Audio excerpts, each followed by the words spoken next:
Jason Wilco just subscribed for 25 months. 2 years and 1 month of kid buyers on Twitch. What a time to be alive.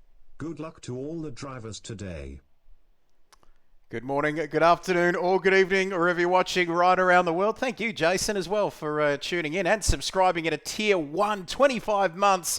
Best of luck to all the drivers out there. And there is some rain on the horizon. In fact, it's more than on the horizon. It's coming through now as we see the drivers lined up in the lobby and ready to go for this one.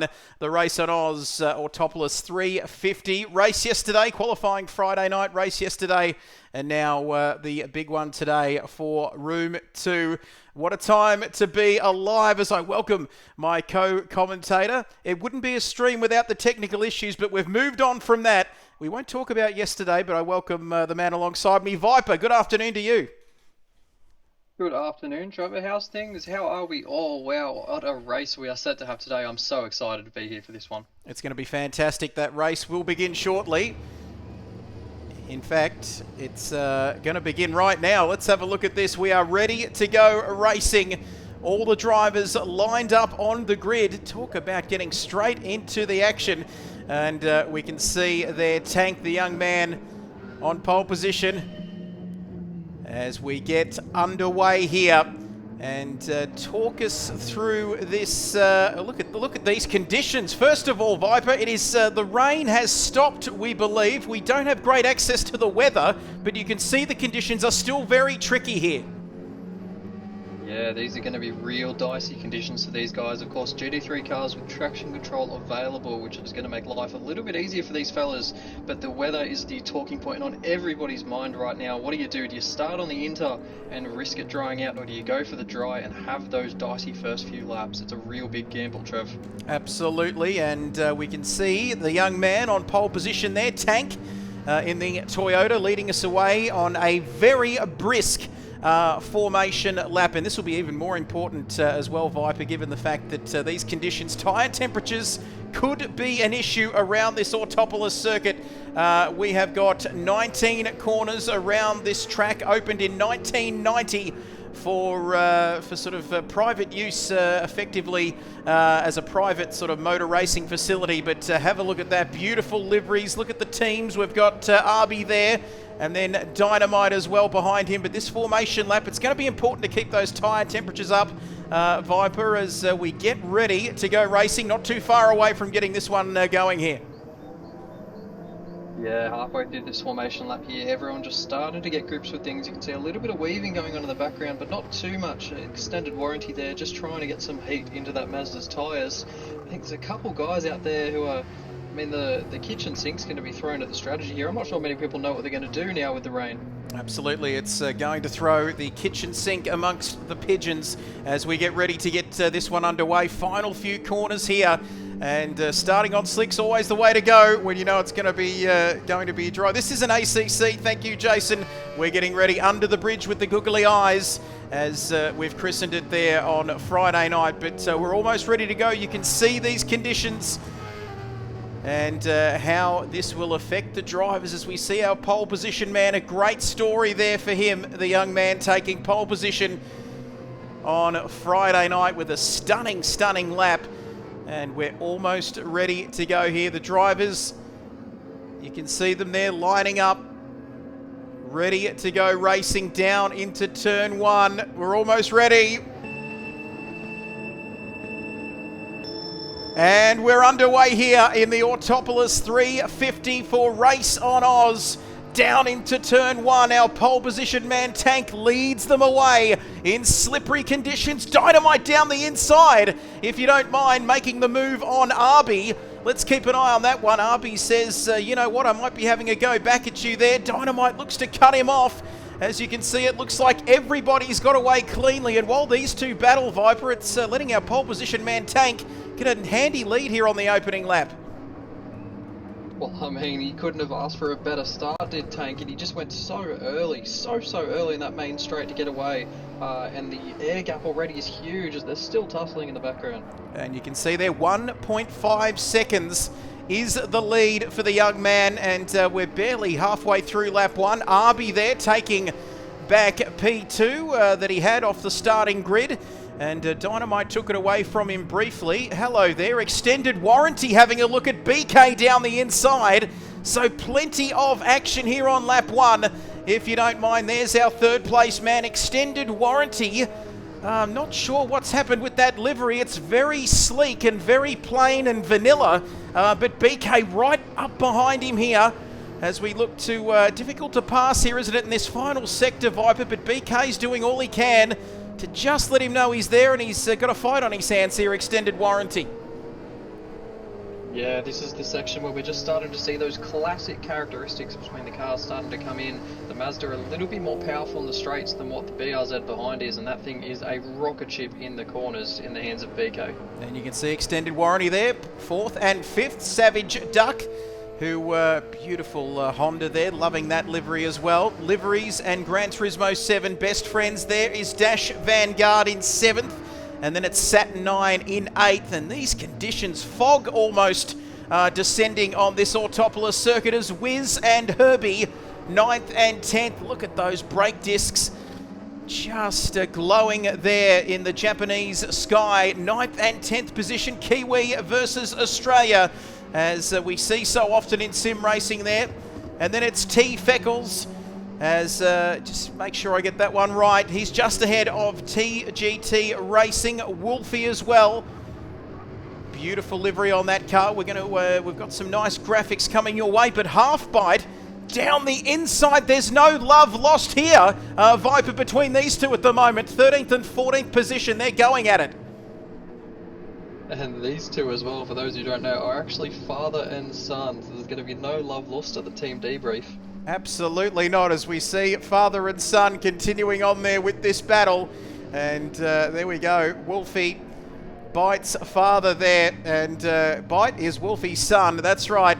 And they are continuing to battle it out. It looks like Wolfie there, his dad's putting some manners on him there at the moment. In fact, it's gone the other way, in fact, as we see Mr. Charlie Chops is off the circuit. As we approach the roller coaster straight there, Charlie Chops off the track, and he's already 30 seconds off the lead, and we're only on lap 3 here, Viper. Not a good start for him. Yeah, definitely a contrast there for the Mazda boys. Charlie just with a really poor start to this race. I think the conditions might have caught him out at some stage there. And then his teammate extended warranty, of course, up inside the top 5. So massive contrast there for those fellas. Absolutely. And lap 4 out of 76. And this man leads the way. Lap 4 already. Wow, this is going very, very quickly indeed. This course, 19 corners. We've said all that. And Beaky there loving the father-son racing. Family dinners might be a bit tense tonight. And I wouldn't like to be a fly on the wall in that household if they trip over each other throughout the course of the afternoon. But Tank still leads that gap. He's managing it at the moment. Viper, you can see how long is this race going to go time-wise. Says Jason, a couple of hours, I think, Viper. 350 Ks, 2.5 hours, I think, roughly. Yeah, give or take about 2.5 hours for these guys. Yesterday we saw something around a 2 hours 15 minute race for our Div 1 gentlemen. So we could naturally expect just a little bit slower times for these guys. And yeah, we'll just see how they go. The rain, of course, could slow that down. Yep, the rain could have an effect there. Conditions looking very nice indeed. They are getting a bit better. So about 2.5 hours this race. We did kick off a little bit later as well, about 5 or 10 minutes. It was looking pretty grim there earlier on, as Gran Turismo would not let me back in to this session. But anyway, I'm in now. That's all we've got to worry about. But this gap at the front between RB and Tank, P1 and P2, is down to 1.1 seconds at the moment. And we saw Tank managing that gap. And what are we expecting in terms of tyre wear around here, Viper? What are we expecting strategy-wise throughout the course of this afternoon? How many stops can we expect to see? know, we're in a bit of an open playing field, so these guys have got both the medium and the hard compound of tyres available to them, all in the Michelin Pilot Sport compound. And we're thinking the wear here is pretty bloody enormous. There's a lot of sweeping corners, a very, very tough surface. So anywhere between 2 and 4 stops is going to be the way to be competitive. Likely 3 or 4 if you're going to be one of your front runners. 3 or 4, so you heard it there from the man alongside me in the commentary box. Strategy is going to be all very important. Also important is what I'm trying to say, and you can see there this man, looks like a Lewis Hamilton helmet through there. I think we picked that up on Friday night. But look at this, RB with a 1:46.811. And I don't mind, he set a personal best there, Tank, but he is under pressure here. And those 46.8, that is very, very quick pace early on in the race. Yeah, that's more or less the same pace as the Div 1 guys were doing yesterday. In fact, quicker than the GTR guys in Room 1 of Smogsel and Black Friday, which we saw in the shootout on Friday night. It's going to be a lot of pressure on Tank's shoulders, his young shoulders, mind you. Absolutely, and great story there.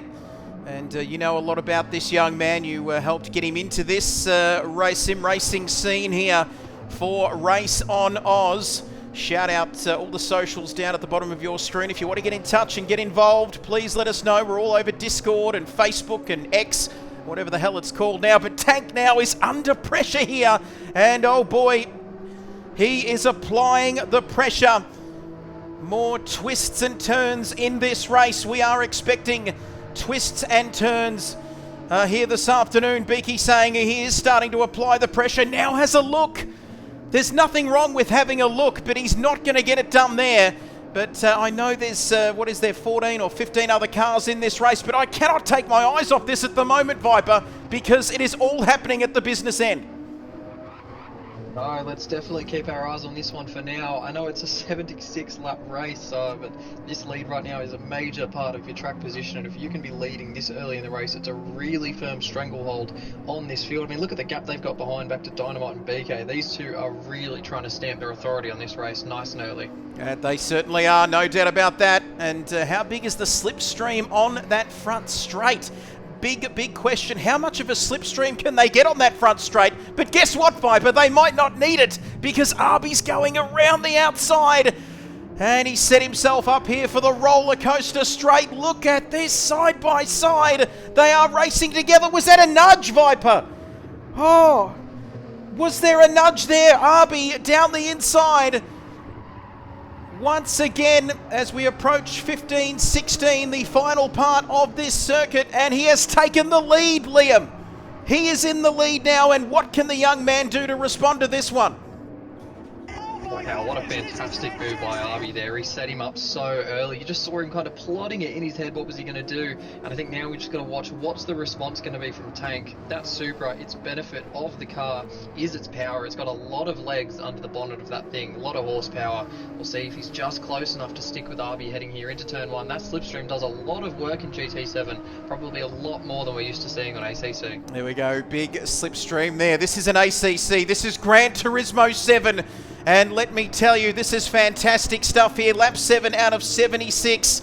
Quickest lap last time around, a 46.7 there. That was lap 5 for Arby, but he was having that battle, wasn't he? So a 48.430 last time around. EXO, big hello to you. Brilliant to hear the dulcet tones of Trevor and the man alongside me, a Viper on a Sunday afternoon. Distinct Geesh joined at the right time. You bet he did. Black Friday. Hey guys, good luck to everybody out there. Let's have a look and see how many people we've got watching here at the moment. Let me tell you, it is 19. We are going live out there, Liam, on a Sunday afternoon. And boy, the numbers are incredible. And it's great to have everyone with us here at the moment. But Arby, 1.1 ahead, back to Tank. And there's other cars in this race, Liam. And we're seeing a good battle here as well for 3rd and 4th between Dynamite and BK. Yeah, of course, this battle for the podium. Dynamite and BK, actually, for a bit of a backstory, are very good mates. These two have been racing for each other, or racing against each other, I should say. Best part of a decade on mostly F1 games. Made the jump to Gran Turismo during COVID, and look at them now. Absolutely. BK, of course, he's a reigning Div 2 champion, a controller user. That's right. What's that? A controller user. They are amongst us still. And that's the great part about this game is just the ease of access. Oh, look at this down the inside. Goes BK on Dynamite in extended warranty. We'll also have a look here down the main straight and want to be a part of this action, Liam. Oh, where do we look? They are 3 wide now, Liam, approaching turn 1. Oh, I think that's where we're looking. Is just got. I don't even know whether to look here into turn 1. Look at this, Dynamite. Enough of extended warranty. He's got front row seats to this, but BK and Dynamite, 3rd, 4th and 5th all together. You could throw a blanket over all 3 of them here, BK and Dynamite. Oh my word, BK now takes that 3rd position. But extended warranty, like we keep saying, wants some of this as well. As Black Friday says, the BRZ made a perfect pass there. Well done indeed. Great to have your company. Mr. B. Kennedy is off into 3rd place, but for how long, Liam? Because he still has Dynamite and extended warranty down the inside. This is certainly not over yet by any stretch of the imagination. Beaky, hello to you down there on a Sunday afternoon, wherever you're watching from in Victoria or around the world for that matter. We are going live to 20-something people, Liam, on a Sunday afternoon, and it's fantastic as we watch 4th and 5th still battling here. Yeah, great to have so many people tuning in for what is still the very early stages of this race. RB now with a bit of a control over Tank, who is still following in second. This battle for the podium, BK trying to put a bit of an air gap between himself and Dynamite. Extended warranty in that Mazda, not wanting to let go. And then Savage nearly 3 seconds behind, but there's really not much separating this top 10 still. Absolutely. Tolly 55, going to be a 76 lap sprint. Yes, boys. First time chatter. Thank you to you, Tolly, for tuning in. And if you're out there and you haven't followed, just consider it, because BK will now bring in Tank, says Beaky, but Savage Duck all on his own. This man who joined me in the commentary box Friday night, he thought that was intense, but he is, I wouldn't say he's just having a calm Sunday drive, Liam, but he's 2.3 behind extended warranty, but that gap could be closing up if those 3 continue to battle ahead of him, but he's 3.8 ahead of Dash Vanguard. So he's just comfortably wandering around in 6th, and most importantly, he's in clean air in this first stint. Yeah, and I was going to say that before you touched on it. The clean air from Duck right now will come very happily. And if you just keep an eye on those times over on the right-hand side, low 48s and high 47s now actually from Duck. He is lapping a very safe pace. Absolutely. We'll get back to look at that. 2 seconds now, that gap to extended warranty. But let's take a look at the drivers lower down the order. And it's not just the top 5 or the top 6 or the top 7. In fact, it is the top 7 here. Top 7, 8, 9 and 10 all together. Battles right throughout the field as we take a look at Herbie on Dash Vanguard. These drivers, look at them, Australian versus Australian, and another Aussie in there as well, as you'd expect from a predominantly Australian and New Zealand series. But 7, 8, 9 and 10 all together here as we go under the bridge with the googly eyes, and we finish the lap here in the final sector. The Japanese spectators, they have got their money's worth already, and we're not even 1/7 of the way into this race here, Liam. Yeah, there's just been so much action already. I really don't know where to look, and the fact that we've just been focusing on one part it just never feels like enough, does it, Trev? No, we need to get more of this. Only 76 laps, I hear you ask. We'll be coming into your lounge rooms here, then for the next little bit anyway of your Sunday afternoon, as I try and work out what I'm trying to say here. You can see a personal best there in that first sector. We can see Herbie there in 8th. And then Saturn 9 and Wiz is Wiz there in 10th. He looks to be a Kiwi. Yes, he is. And what do we know about Wiz 94? Well, let me just tell you a little bit about Wiz 94. He's a fantastic bloke, and he is showing he's a two-time GT Sport Division 4 champion and a 2022 Tokyo 2-hour Division 3 champion. So he's currently just inside the top 10. He's looking at P9. But if anything, our Kiwi friend knows how to drive a car on GT7, Liam. Yeah, and Wiz has been around our community for a fair few years now, and he's got a lot of pedigree, especially when it comes to endurance racing. Used to race for P1 Esports, currently actually sporting the Project One racing team logo just on that C-pillar that you can see in a couple camera shots, which of course was fronted by BK. But yeah, he's certainly no stranger to endurance racing, and I think he'll be focusing on the long run and the times that are ahead. Absolutely, this battle continues. I know that there's a bit happening further afield. Cooker brother, see what he's done there. That's a play on words, isn't it? Under the googly-eyed bridge. Trev, no! Have we had Tank drop down? No. Have we had Tank get passed by BK? And hang on just a minute here, Viper, because you bring to my attention something that has happened here. We haven't seen this as I'm talking about something completely different, but our race leader is now 9.6 seconds off of the race lead, which he was leading just moments ago, Viper. Yeah, I wish we could have seen what happened there. I had no idea, didn't even notice it until now. But all the way back behind BK and just ahead of his teammate Dynamite. No idea what's happened there for the young man, but a free kick there for Arby, only 11 laps in. Absolutely, and BK now into second position. EXO there. I'll have to get my KISS livery Honda into the league. Well, there's plenty of room for more. If you want to join us, just see all those social media links, all of our supporters, the Gamesmen, Pagnian Advanced Simulation, but Selby as well. We love our sponsors, Liam, but we love this battle even more because our race leader, our former past tense race leader, is now copping it from Dynamite and extended warranty. A battle which a couple of laps ago he would have had no idea he would be battling these two behind him. He had absolutely been tossed to the dogs, and while Arby's out there with a massive lead over BK, Tank now has to fight for his life in front of these three guys. He's scrapping, he's scraping now as we come through the final part of this Autopolis lap.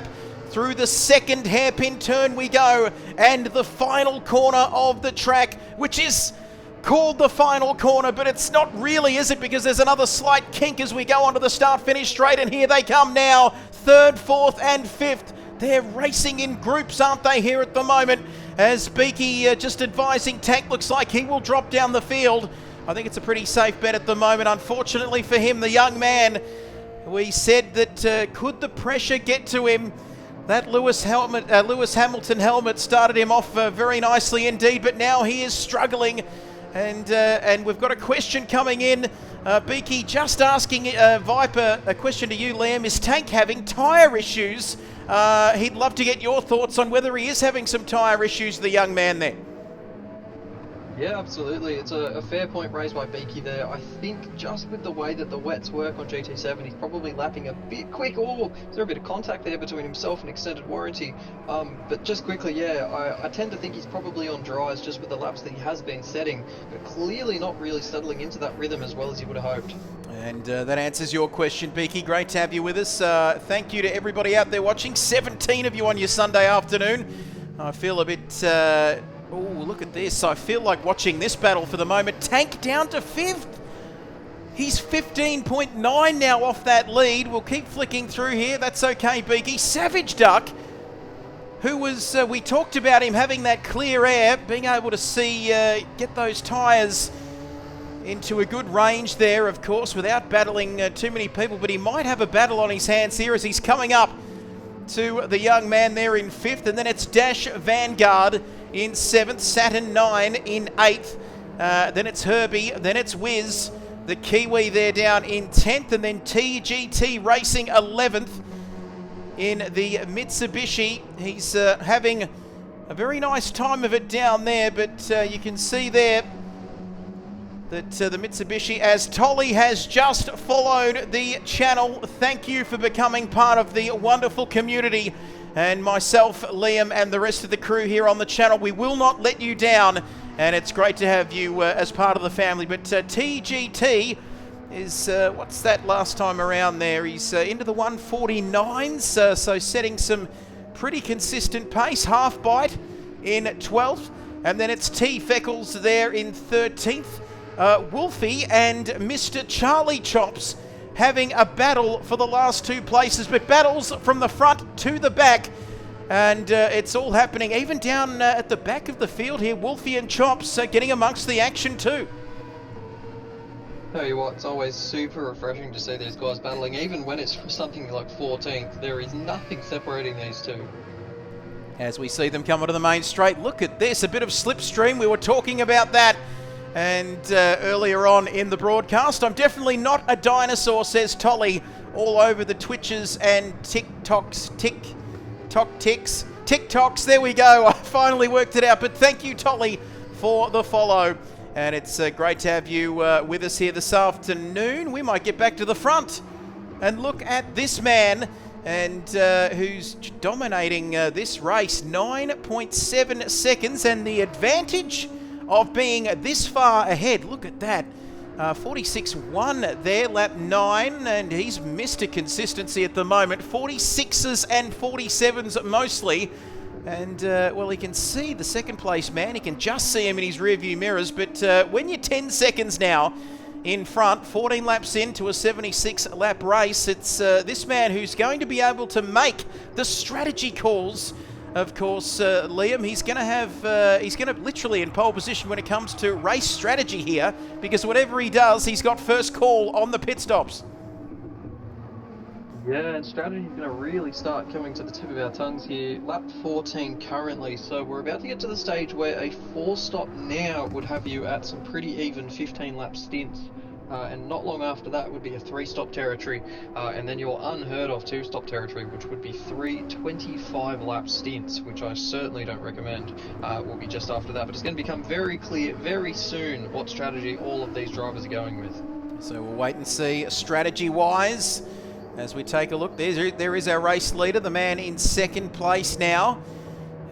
We've got into something that happens in a lot of these endurance races, Liam. We see drivers getting into a bit of a holding pattern here, and you can see it's probably better off being in that clear air rather than battling it out. But there is Dynamite. Speaking of battling, perfect timing there. Extended Warranty and Dynamite continuing their battle for third place. Question watching cars in packs seem to be jittering around corners, but not when you see them on their own.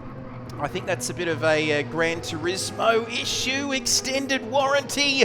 Oh, I wouldn't want to give this man a warranty because he is racing here at the moment, and it is a race after all. But look at this, Dynamite just getting in front of him. And let me tell you, that Toyota in all the right spots through this final part of the lap, Liam, where he needs to be to stop this attack from Extended Warranty. Yeah, I mean, his rearview mirrors are just full of rotary at the moment, and I'm sure you can hear that full rotor screaming. Yeah, Dynamite's just going to be really measured about the way he defends here, because Extended Warranty looks like he has bucket loads of pace. Absolutely, no sign of that slowing up. Here's Saturn 9 in the Mitsubishi, and he's up into P5 at the moment. And you can see there, Mitsubishi. What do we know about this man? Well, I can tell you here and now, he's a great bloke, like most of them are. And you can see that Mitsubishi there doing its thing there up in P5. Herbie of Oz now, P6, Dash Vanguard in 7th, and Wiz now, who was just inside the top 10. He's well and truly inside the top 10 now, because he is up into P8. And the Kiwi there, love that little Kid Buyers logo there on the side of the car. But it is fantastic, isn't it? But P6, 7, 8, 5, 6, 7, 8 all together there. TGT Racing in 9th, Half Bite in 10th. And, well, Tank all the way down in 11th now. I feel bad, but at the 55 seconds off of the lead. If we could just tap into his car radio at the moment and see what's going on, I'd love to know, because that Toyota Supra is just still outside of the top 10 now, Liam, and that is terrible news for him. Still plenty of time to go, though, here, however. Yeah, well actually Trev, you can see just at the timing at the top of the screen, he's on an outlap currently, so he made the call to get off whatever rubber he was on earlier, and this is his outlap now currently, so he's just going to be trying to focus on what's ahead. Like you said, 55 seconds now, he's dropped probably about 25 to 30 of those would have been his pit stop, as that's our rough delta for Autopolis, as he's getting pretty squirrely through this final sector actually. But yeah, so this is going to be maybe a 4-stop now for Tank. We'll just have to keep an eye on how his race goes from here. A 4-stop race for that man. Well, we're going to have to keep an eye on that. Savage Duck. Beaky, team radio. Oh, it's just Beaky there. Don't forget to save your kid coins. Use them wisely on the channel. But Wolfie now in P13 doing the business there. 33 seconds behind Savage Duck. And 91 seconds off the lead. Charlie Chops down there in 14th. Have we lost someone? Or not? No. I think we started with 15, did we not, Liam? We might have lost someone there, but we'll keep an eye on that. As you can see there, the man out front of 46.1 is the fastest lap of the race at the moment, with 60 laps remaining in this race. No real wind to speak of, and we can't really see too much about the weather conditions or the radar, but some of these cars now, are they struggling on these tyres? Because you can see them starting to get a little bit silly salmon and getting a little bit twitchy, Liam, at the rear end of these cars now. Yeah, of course, all the traction control in the world isn't going to replace a good tyre, and these guys are learning that right now. Arby, I should say. Arby, of course, not really feeling the effects of that. Neither is BK, as he is driving pretty bloody well in that BRZ at the moment. Just doing a bit of a stock check on who we do have in the room at the moment. I believe it may have been T. Feckles, who we might have lost from the room. I think in that second Nissan, I might be mistaken. No, I'm going to go with you on that because I can't see a T. Feckle anymore, and it's unfortunate because the Season 7 Division 3B champion has left us, as we see Dynamite into the pits. Look at this. So into the pits there comes Dynamite. Fuel going in, very casual there, walking away. Off go the old tyres, on go the new, and he's back out onto the track. And more importantly, it looks like he's going to be out in front of Tank easily there, and he's out in front of Half-Bite as well, Liam. So fresh, clear, fresh air in front of Dynamite after his first stop of the afternoon. And both the Toyotas there just choosing to go a little bit earlier than I thought they would. Of course, the first stint, we're starting this race in the early morning, so this is going to be the coldest of all the stints that they do, meaning you can probably push the tyres just that little bit harder. Black Friday there in the chat actually saying 30 lap stints are entirely possible from the GDR on hards. I did it yesterday, but wouldn't recommend it. Medium stints only if possible would be the way to go. And so very curious to know what the Supras are doing at the moment, whether it's the hard or the medium that these guys are relying on. Yes, we talking about yesterday or not? I didn't think we were going to bring that up. But anyway, no, that's okay. Thank you, Black Friday. Just joking. And Liam knows how crazy I am. But lap 17 out of 76 here. This is RaceOnOz Japanese Endurance Series GT3. As enough about that, because we've got more pit stop action here. No surprises, Liam. BK is straight in, not too long after Dynamite into the pits. Here we go. Yeah, another crucial stop here for BK, bringing the BRZ into the box. BK likely going for 2 medium stints, 2 hard stints for him today. I just had a little bit of insider info from the man himself. He'll be hoping for a relatively quick stop now. Not sure where he's going to quite pop out. He's got a decent air gap now back to Herbie of Oz, who should be coming around the final corner. And he's got a little bit of clear air here coming now into turn 1 with Herbie behind. And Herbie's behind him there. So once again, same as Dynamite, coming out in some reasonably clear air there. Off he goes through turns 1, 2, 3 to start another lap. So you can see there, 30 lap stints entirely possible. But as you said, Liam, not highly recommended here around this Autopolis circuit. As you can see, we'll keep going. Hi, Herbie. Hello, how are you? He says he's in P7, P8 for TGT. Dynamite is in P9. Tank, the young man who came in earlier for his pit stop, in P10. Then it's Half-Bite and Savage Duck 11th and 12th, looking very, very racy here as we see them. Savage Duck down the inside here on Half Bite, as we have lost T. Feckles in this race. And Half Bite was good for a 3:10 start there. We did push the start time back a little bit because of some technical issues, but it wouldn't be race day without those. But you can see there 1.6, so these two battling it out. But is this going to affect their race long term, as they can see Tank further down the road? I think they're having their own little race here amongst themselves, but it looks like Savage Duck is winning this one at the moment here on lap 18. But Liam, this racing series, privileged to be a part of this incredible racing action, but this is a relatively new series, I've heard, that's kicking off in 2025. Right, you are, Trev, and in fact this is round 1. We'll call it a short series. We're going to be featuring about 4 rounds of this Jap GT3 Endurance Series, each of similar rough distance, so about 350 kilometres, maybe just over 2 hours we're aiming for, and each of these races going to take place at different Japanese circuits on GT7, I should say, in Japanese-based GT3 cars, as we did just see there, Arby starting to lap some of the field, so some of those guys not quite getting to grips with the Jap GT3s the way he is. But yeah, we are obviously just running round 1 this weekend. Quite the wait until round 2, targeting currently a July round 2. Bit of a shock there of just how hard it is to fit sim racing into the schedule sometimes. Absolutely, it's never easy, that's for sure, but it's a jam-packed calendar though. But you can see there all the sponsors below there for this brand new series kicking off. The first race actually on this channel for 2025. How good is that? But Saturn 9 is in third at the moment, 30 seconds off of the lead. And he's got Wiz now. And these guys, I get the feeling, yet to make their stops. And you can see the mediums. And the way to go. Do we think... Oh, look at this. Forget about my pit stop strategy question, because third and fourth are going at it now. Wiz, he's a feisty little competitor, this man. We saw his achievements, we heard his achievements in what he's been able to do, but he might be lining up P3 here, Liam, down the start-finish straight. I think he's really got his eyes on this long game. Obviously, Ursign Saturn just ahead of him. I'll try not to call this one too much, as I'm still calling it from the Twitch stream, on my phone, in fact.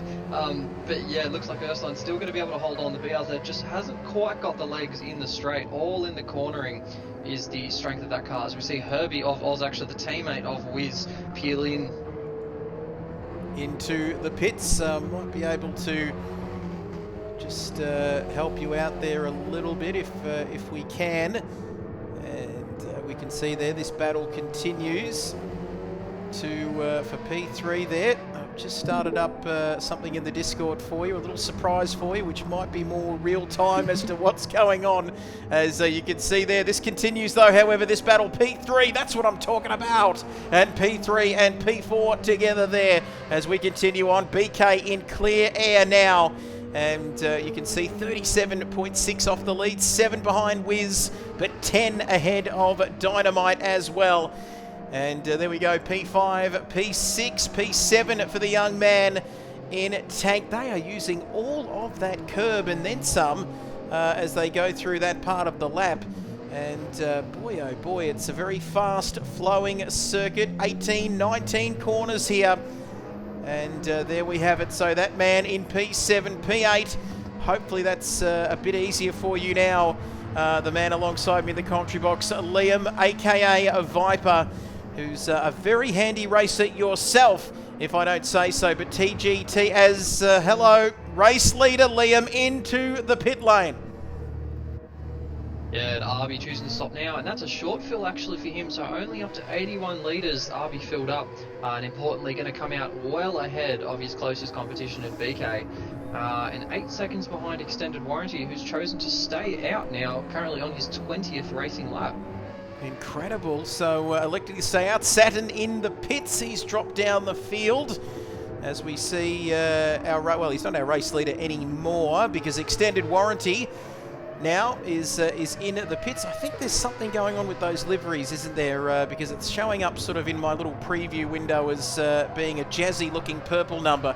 But it's a very plain vanilla ice cream on the screen that we're watching. But anyway, that doesn't matter. It's about the racing and the quality of it. Averaging 20 viewers on Twitch. We are absolutely killing it. But what is also killing it is the consistency, Liam, of this man's lap times. 40. I'm just seeing 48s everywhere here over the last few laps. Yeah, I really can't say anything bad about the way he's driving at the moment. Of course, these are the Div 2 guys, not to downplay them at all. But you do genuinely expect these guys just that little bit slower than what the Div 1 guys can pump out. And I can tell you right now, the times that extended warranty are putting in right now this late in the stint is ridiculous. He must be on the hard tyre is the only thing I can think of. As of course we saw earlier, Black Friday confirming that the GTR could do 30 laps on the hard tyre. Who's to say the Mazda couldn't do it too? Well, it's looking very good at the moment. 7.2. He's going to have to manage that gap. I was about to say how long could he continue on those hard tyres, but there's your answer, folks, as he is coming into the pits. And on the medium tyre, importantly too. Yes, so yes. It wasn't the hard tyre for him. That is absurd. I know. I just saw that graphic come up on the screen. Off go the old mediums. On go the new mediums. In goes some fuel as well for extended warranty. Where is this going to feed him out? Wiz is in the pits as well, the Kiwi. P4 indeed. He's down to P5 now. Fuel in that car. Come on, get on with it. It must feel like an age to these drivers sitting in the pit lane. Very casual, these pit crews, aren't they? But he lets, now he's out into the lane and back out onto the circuit. Savage Duck is there as well in P8, and he's not too far behind Wiz there in P7. So we're seeing things start to get settled here after the first round of pit stops here, but he's still RB leading this race. But that effort from Dynamite, the young man there in P5, right up behind extended warranty. But I wonder whether this Toyota, Liam, is struggling on its tyres, because Tank looks to be having issues there. You can see already he's already been in. He came in. He was one of the earlier guys to come in and make a stop. But I wonder, is he struggling here this afternoon with his tyre wear potentially? No, I'd be willing to put a pretty solid bet on right now that those cars are just chewing up that front left tyre as we see him now dip into that corner down the bottom right. See just how much steering lock he's putting on it. So maybe just asking too much of the front left. And yeah, it was talked about before this race of just how slow you're going to need to go to make sure that the tyres are nursed through, especially this section and all of these long right-hand corners. You can just see, you can hear that front left tyre screaming for mercy, and Tank is just holding it down and torturing it. Absolutely. Look at that, fourth gear down into third.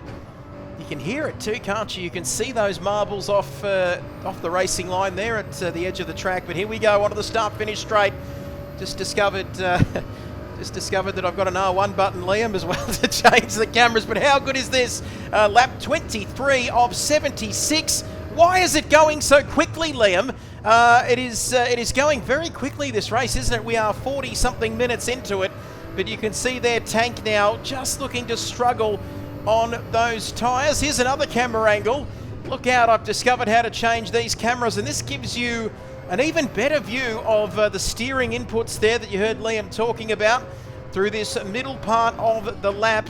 And, ooh, GT7, hello to Will I Am. They don't need to be shy, do they, these people in the comment section, Liam? They can jump in on their Sunday afternoons and have a look.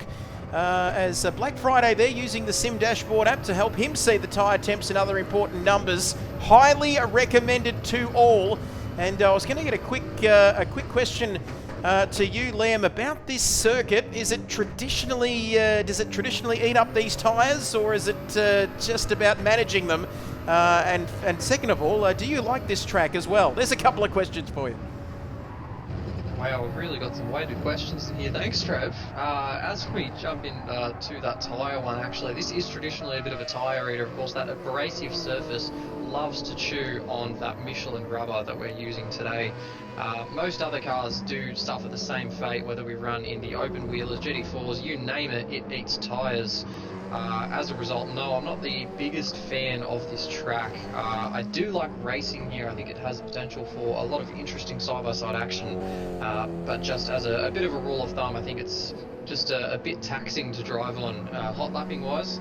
I mean, I can't say too much about it given I did finish second place in yesterday's Autopolis 350, but no, I don't tend to enjoy it massively. No, and there are a couple, I think there's another variation, or another layout I should say, isn't there, of this track, but it is a very short version. 19 corners, and haven't spent a lot of time on this circuit, I must say, and unless it's some sort of weekly or daily Gran Turismo challenge, but it is... I'm a 10 corners or less man. I'll take the Red Bull ring any day, but there we go. It's not about me. It's about the drivers out on the circuit at the moment. And Liam doing very nicely there. I just get a bit nervous and start throwing questions around. But we can see Wiz in P7 here at the moment. 2 seconds. That gap's closing to Saturn 9. He's 35 off the lead, so we'll keep an eye on that one. Savage Duck, let's have a look at what he's doing behind the wheel of this car, and you can see there, you can hear those tyres screaming as well, as there's something flying around there. I think that might be the chopper in the air here in Japan, but very early, of course, in the Japanese morning, and we are racing early morning. You can see the mountains there in the background as we continue to race on here at Autopolis, the RaceOnOz Japanese GT3 series, the Autopolis 350, kicking off one of just 4 events potentially, and not until the middle of the year, I think you mentioned, Liam, June or July, but 4 events. It is quality over quantity in this all Japanese endurance series. Under the bridge with the googly eyes we go. And they just seems to be struggling there. You don't want to get out onto those marbles, that's for sure. Savage Duck trying to get it back there. We'll continue on now through the field we go, down to Herbie Oz here onto the start-finish straight now. We'll get back. Look at that, a 46.820, his fastest lap, and he's only 2.7 off of Savage Duck. And if he continues this pace, Liam, then Savage Duck might be a sitting duck in the next couple of laps. Try to hide my reaction to that little dad joke there, but of course it is. I don't even know what to say. Oh god. Yeah, of course, on board with Herbie here. I have actually gotten a little bit of word from T. Feckles just before that one of the support arms for his steering wheel has gone to buggery, unfortunately, in the early phases of this race, which led to his retirement, which is a massive shame. It was great to have Feckles in that second GTR. And just before I did actually see Dash Vanguard in the second Honda also had to drop out, so Savage flying the flag alone, as well as Arby at the front of the field. Yes, terrible news for the Dash Vanguard, and T. Feckles have departed this race, which is devastating for them. It can happen, unfortunately. Roller coaster straight, don't we love that one? As we come down now, down the hill, there's Herbie in P9. How about a bit of half bite in P10, and TGT Racing not too far behind him as we tick over lap 25 and about 50 to go in this race. 48.7, 48.7, 48.9. So half bite doing very nicely there after coming into the pits a couple of laps ago, but he's in P10. GT Racing in the Mitsubishi there in P11. Charlie Chops in P12. All on his own there. He's a minute off of P11 and 37 seconds ahead of this man who's bringing up the rear of the field. Wolfie 1961. And suggesting, I don't know whether that's his birth date, but it would be an indicator that he's not a young man, but he's still in P13, and it's all about finishing this race. And for many drivers, getting that car across the line, Liam, in some trying circumstances, can be a win in itself, can't it, to just get to the end of these endurance races as he slightly goes wide through turn 1.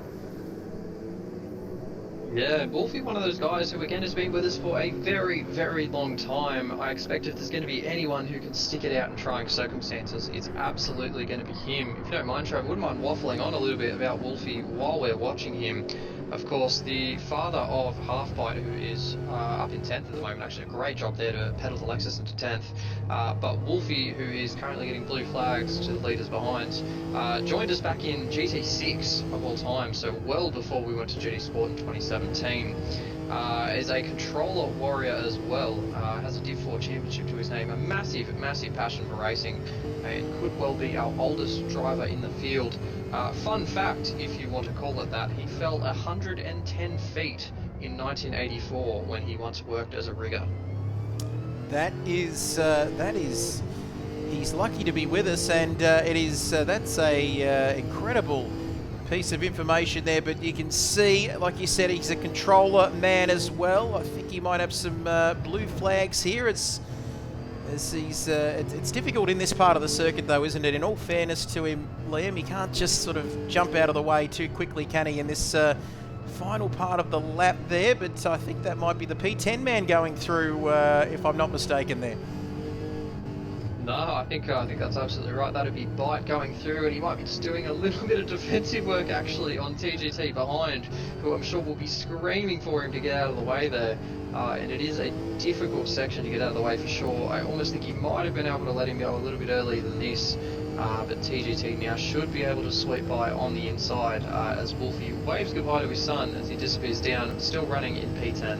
And boy, it's an incredible piece of information that we got there about Wolfie, but possibly one of the older drivers in the field, as he's still not quite letting him get by.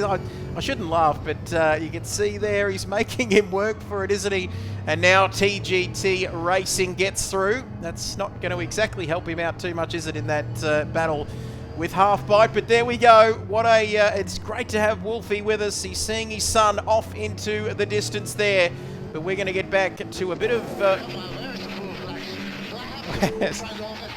I'm hearing these, I'm not quite sure whether you can hear those sound effects, Liam, but yes, the blue flag, Kimi Räikkönen sound effect, we might have, we've got that in there. Where are the blue flags? Come on. And thank you, Kimi, for that. But Wolfie there in P13. But let me just bring this to our audience's attention. We're hitting record numbers here, Liam. 24 people here on a Sunday afternoon listening to our voices and watching this quite incredible race, isn't it? But this man has dipped, get this, Liam, 45.932. He's into the 45s here on lap 25, setting the fastest lap into the 45s. Pace, pace, pace. Oh, with pace for days. I think Mitchell Stark would be a bit jealous of how much pace this man's got. And one of only 6 people now currently to have actually done a 45 in race stream around Autopolis. Of course, our top 3 all managed it yesterday, which was Geesh, myself, and Simon Bishop. Followed by, I think, Black Friday, who was chatting to us a little bit before. He managed a 45, and I believe Ridwan F1 may have been able to do it as well. But Arby, our Room 2 leader, currently with a 45, and whilst I know BK might have a 45 in him, I think he'll be sitting there wondering how on earth he's going to try and overcome this gap now. It's going to be a tough one to overcome. 18.2 seconds is the gap. Let's take a look at Bailey Kennedy. He's been around for a long, long time, raced with him. Well, I've certainly commentated on him, and I might have even raced with him as well back in the day. Bailey Kennedy, of course, on the F1 games. As no, there are no BMWs in the field, but he's already answered that. Thank you, Black Friday. As Gingy something or other says, "G'day everyone, hello to you, first time chatter." As DJ SX Pointed says, "Hey, I did a 45 as well, MF." 45.7 if he doesn't say so himself, Liam. And Andrew as well says, Distinct Geesh, well done, Mr. Palmer. Liam, are these people following this channel? Can you please tell them what they need to do if they aren't already following, please? I think they absolutely need to be following you. I'm actually doing my background research at the moment to see who is calling porkies on who did 45s and who didn't. But while I'm doing that, I absolutely think everyone should be jumping on and following the channel. There is so much cool stuff that goes on here at Kid Buyers on Twitch. Of course, all the ACC stuff going on. There's a lot planned for this year. Not that I want to spoil your plans at all, Trevor, but I'm hoping there'll be a fair bit more GT7 on the horizon. And of course, all of the trademark ACC stuff that we love and enjoy is going to be coming back very shortly. It sure is. You heard the man jump. In fact, they have done as exactly as you told them to. Gingy Baldy has followed, and that is fantastic there. Do you think you can just... say something about a 45.7 and you think the man alongside me is not going to investigate that? Disappointed? Well, he is. And we're on lap 29 of this race. You can't sneak anything past Viper. And Totty Gaming says, let's go, BK. And you can see there, first time chatter, get on and follow it. My name's Smithy, fellas. Nice to meet you. Nice to meet you as well, Smitty. And Disappointed has following. I'm shocking with these names, but thank you for following. As fourth and third, Liam. All together here. In fact, under the bridge with the googly eyes we go. Ohio gozaimasu, as they say in this part of the world. And Extended Warranty is saying Ohio to Dynamite in P3 as the battle continues on lap 29. You just can't separate these two, can you? I don't remember the last time we looked at either of those drivers and they weren't together. They might as well be bound at the hip the way they're going. Extended Warranty surely just be so frustrated with how much power that Toyota Supra's got. Look how close he gets to turn one, and was there contact there? Ooh! Was that a bit of a nudge? I think it might have been Extended Warranty making his presence felt here. And Saturn 9 is 6.2 back. Is there no penalties or anything for that? I don't think. They're going to continue on here, third and fourth. But thank you, DJSX Pointed. I got it right that time for following, as well as Gingy, Baldy, and the rest of them. Tolly as well earlier on, and everybody else there. We'll get back to the Twitch activity soon because it's about this battle right in front of his face, Extended Warranty. And how's he going to be feeling about that, Liam? Well, he's going to go around the outside as well, if you don't mind. Approaching the hairpin and the roller coaster straight here at Autopolis. There is nothing between them. Gingerbread Man says, great commentary, fellas. Love your work. Smithy, I should say. Smithy, sorry. And it could be Stephen Smith, who knows, before he heads off to that tour of Sri Lanka. But Dynamite now wants this position back, Liam. Where can he get it back here? Well, I'm sure he's going to have to wait until turn one. I don't really see him closing any gaps here in the final sector. Extended Warranty seems to have his number all the way through. Where's he gone, actually? Where has he gone, Trev? That's a massive gap that's opened up over a second already. And where did he go there? And could have been Shadow Realm territory there, because he's dropped a long way back, hasn't he? Wow. Sayonara to Dynamite there, you could say, in this part of the world, because he just did he make a mistake or something, Lee? I'm not too sure. I think we might have missed that on the stream, but yeah, I was just replying to my new friend Smithy, and if he could confirm whether he is or is not Steve Smith, that would be a very interesting if the Steve Smith was tuning in. But sorry, I make up names to call him the Gingerbread Man. But Dynamite now 2.6, Liam. Where the bloody hell are you? Is Dynamite? Oh, well, I know where I am, but Dynamite, as you say, I think he's fourth place in Autopolis. Where he went in that final sector, even that first sector, 7/10 he lost just in that one corner. I don't really know what's happened to Dynamite. I did see him dip a couple wheels down at the bottom end of the circuit, which, granted, might have lost him a second, but this 3.7 seconds right now is unprecedented. I don't understand what's happening, and Ursine is starting to knock at his door. He's knocking and knocking on Dynamite's door. Oh, maybe he was doing one of those famous Pepsi Max shoeies that we've heard so much about, but I think that's only after the race wins, or after his first sim racing win. He just chugged a Pepsi Max, and there we go. G. Smith, a few of the fellas in here I know, for me, unfortunately for them, he says, Dynamite has also dropped a lot of time. He certainly has. We're just discussing this very issue, and now he's got Saturn 9 with his rings about to be, he's going to really run rings around him. God, there's a dad joke again, but oh, he's close, and in fact so close that he's nudged Dynamite up the backside, and that's given Wiz a chance as well to get by as well, Liam. My goodness, we've got three-way action here again. I'm sure Dynamite's going to want to keep Urson away from his ring. Not happening right now though, as Urson's got Wiz right up his ring, and they're almost 3 wide coming into this final corner now. Urson's straight up the inside of Dynamite. What a sneaky move there from the Rally Art Evo driver, and Wiz is through as well. Unbelievable, very slow through the corners. Looks like a tyre problem, says Black Friday there, but Saturn has definitely, tyre problem. Hello, tyres indeed, as he is into the pits. And what the dickens has happened here to Dynamite? He is in the pits for some new rubber as we approach half race distance. No, we don't. I can't count. Dynamite into the pits and out again. And that's probably the best thing for him as the young man Tank in as well, Liam. And this has got to be his 2nd or 3rd pit stop potentially here. I think it's his 2nd.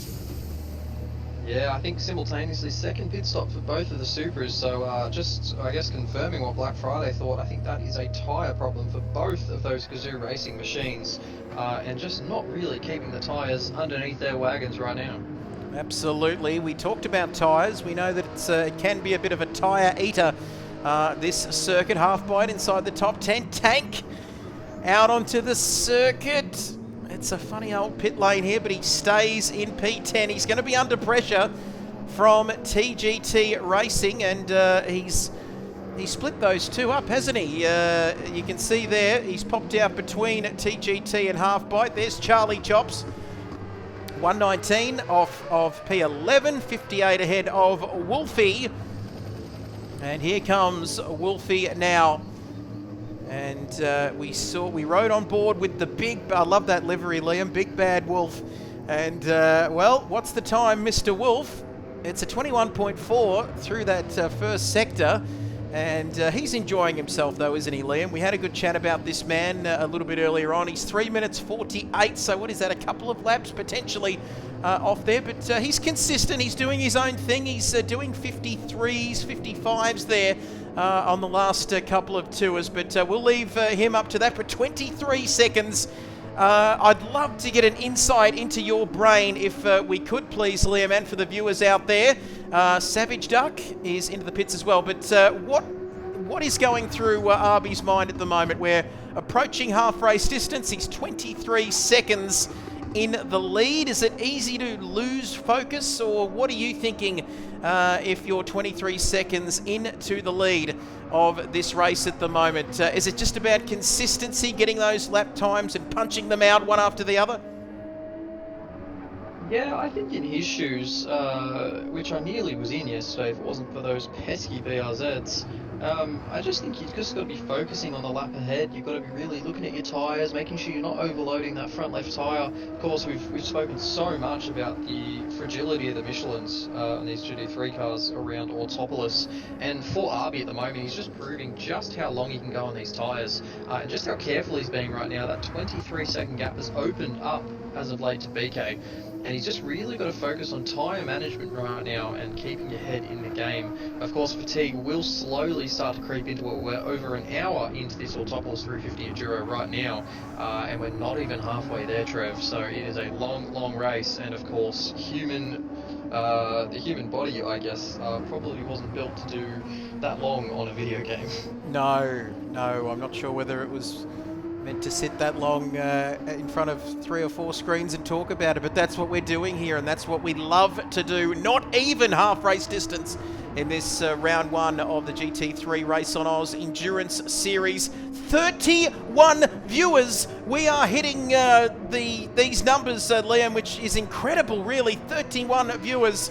We've got to be right up there for Gran Turismo 7 on a Sunday in this part of the world. Does it get any bigger than this, Liam? And we're only on this is the first race of this series, and we're getting these sort of numbers. Yeah, it's really quite humbling actually, just to see how many people are tuning in just to watch these guys go around and round in circles. It's quite strange when you think about this hobby that we enjoy so much, and we choose to, like you say, sit in front of screens and commentate through the heat of a Australian January summer. But yeah, all these people doing the exact same as us, and we've got a lot of big things planned, so I can only say upwards and onwards for us here right now, Trev. It's just the beginning here for this championship 2025 as BK is all over the back. 31 viewers, that is fantastic. Big shout out to everybody out there. You can see if you want to get involved with Race on Oz and be involved with myself, Liam, and the rest of them, please do so. Race on Oz on X, Discord, Facebook. Something I might need to get involved in, says Smithy, and the Gingerbread Man is very, very keen to get involved in this, and that's the great part about chucking this stream on, Liam, on a Sunday afternoon, is that we can encourage that participation, and we're always welcoming with open arms new people to this league as well, aren't we?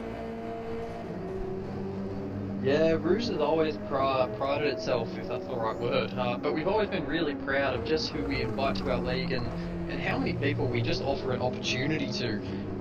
Just the scale of drivers are staggering. I did see Jeesh before apologise to me for stealing a well-deserved race win yesterday off me, which I do forgive him for, of course. Great bloke, Jeesh. But I think that really alludes to it, right? You've got guys like Joshua Struick, Jeesh, who is a current GT World finalist, went to Amsterdam only a month or two ago. And then you've got guys like Tank, Dynamite, Herbie, Roofy, Halfbite, all these guys who aren't GT World finalists, but they're out here having an amazing crack at it. And we are here commentating and enjoying every bloody second of it. Absolutely. Get on board. Would love to have you. 100% says Black Friday, and never knew of you guys until Mr. Black Friday streamed it. Shout out to your channel as well, Twitch TV Black Friday. Jump all over that. You as well, Viper as well. We're all amongst the action here, but Extended Warranty is all out on his own here at the moment, with no one there beside him to keep him company, which he's had in the first part of this race. Look at this, lap 35 out of 76 here this afternoon around the Japanese circuit of Autopolis. 19 corners now. You can see the track starting to rubber in, and to get involved with this league. In fact, that might be, I think that's an automatic message. I do apologise there in the chat. I've got no control over that. Thank you, Stream Elements. But anyway, if you want to get involved, please let us know, and we'd love to have you along. Ooh, spicy, because we've just jumped across to Saturn 9, and Wiz is using every bit of the track, Liam, and even a little bit of the grass, dipping a wheel off to get to try and get past Saturn here. These two have been racing each other a very, very long time, and it looks like Wiz is pretty sick of racing him right now. Wants to get by him as quickly as possible, following in to turn 2. These guys, Wiz, of course, with the massive benefit of being in the BRZ. I cannot go on enough about how bloody good that thing is in the corners, and Ursun's going to have his work cut out for him. Looks like he's been setting some decent lap times as of late, still 48s for Ursun, and Wiz surely a little bit quicker than him right now. Absolutely, and thank you to Tiotti Gaming for following us as well. Big hello to you wherever you're watching as well. Saturn 9, Wiz.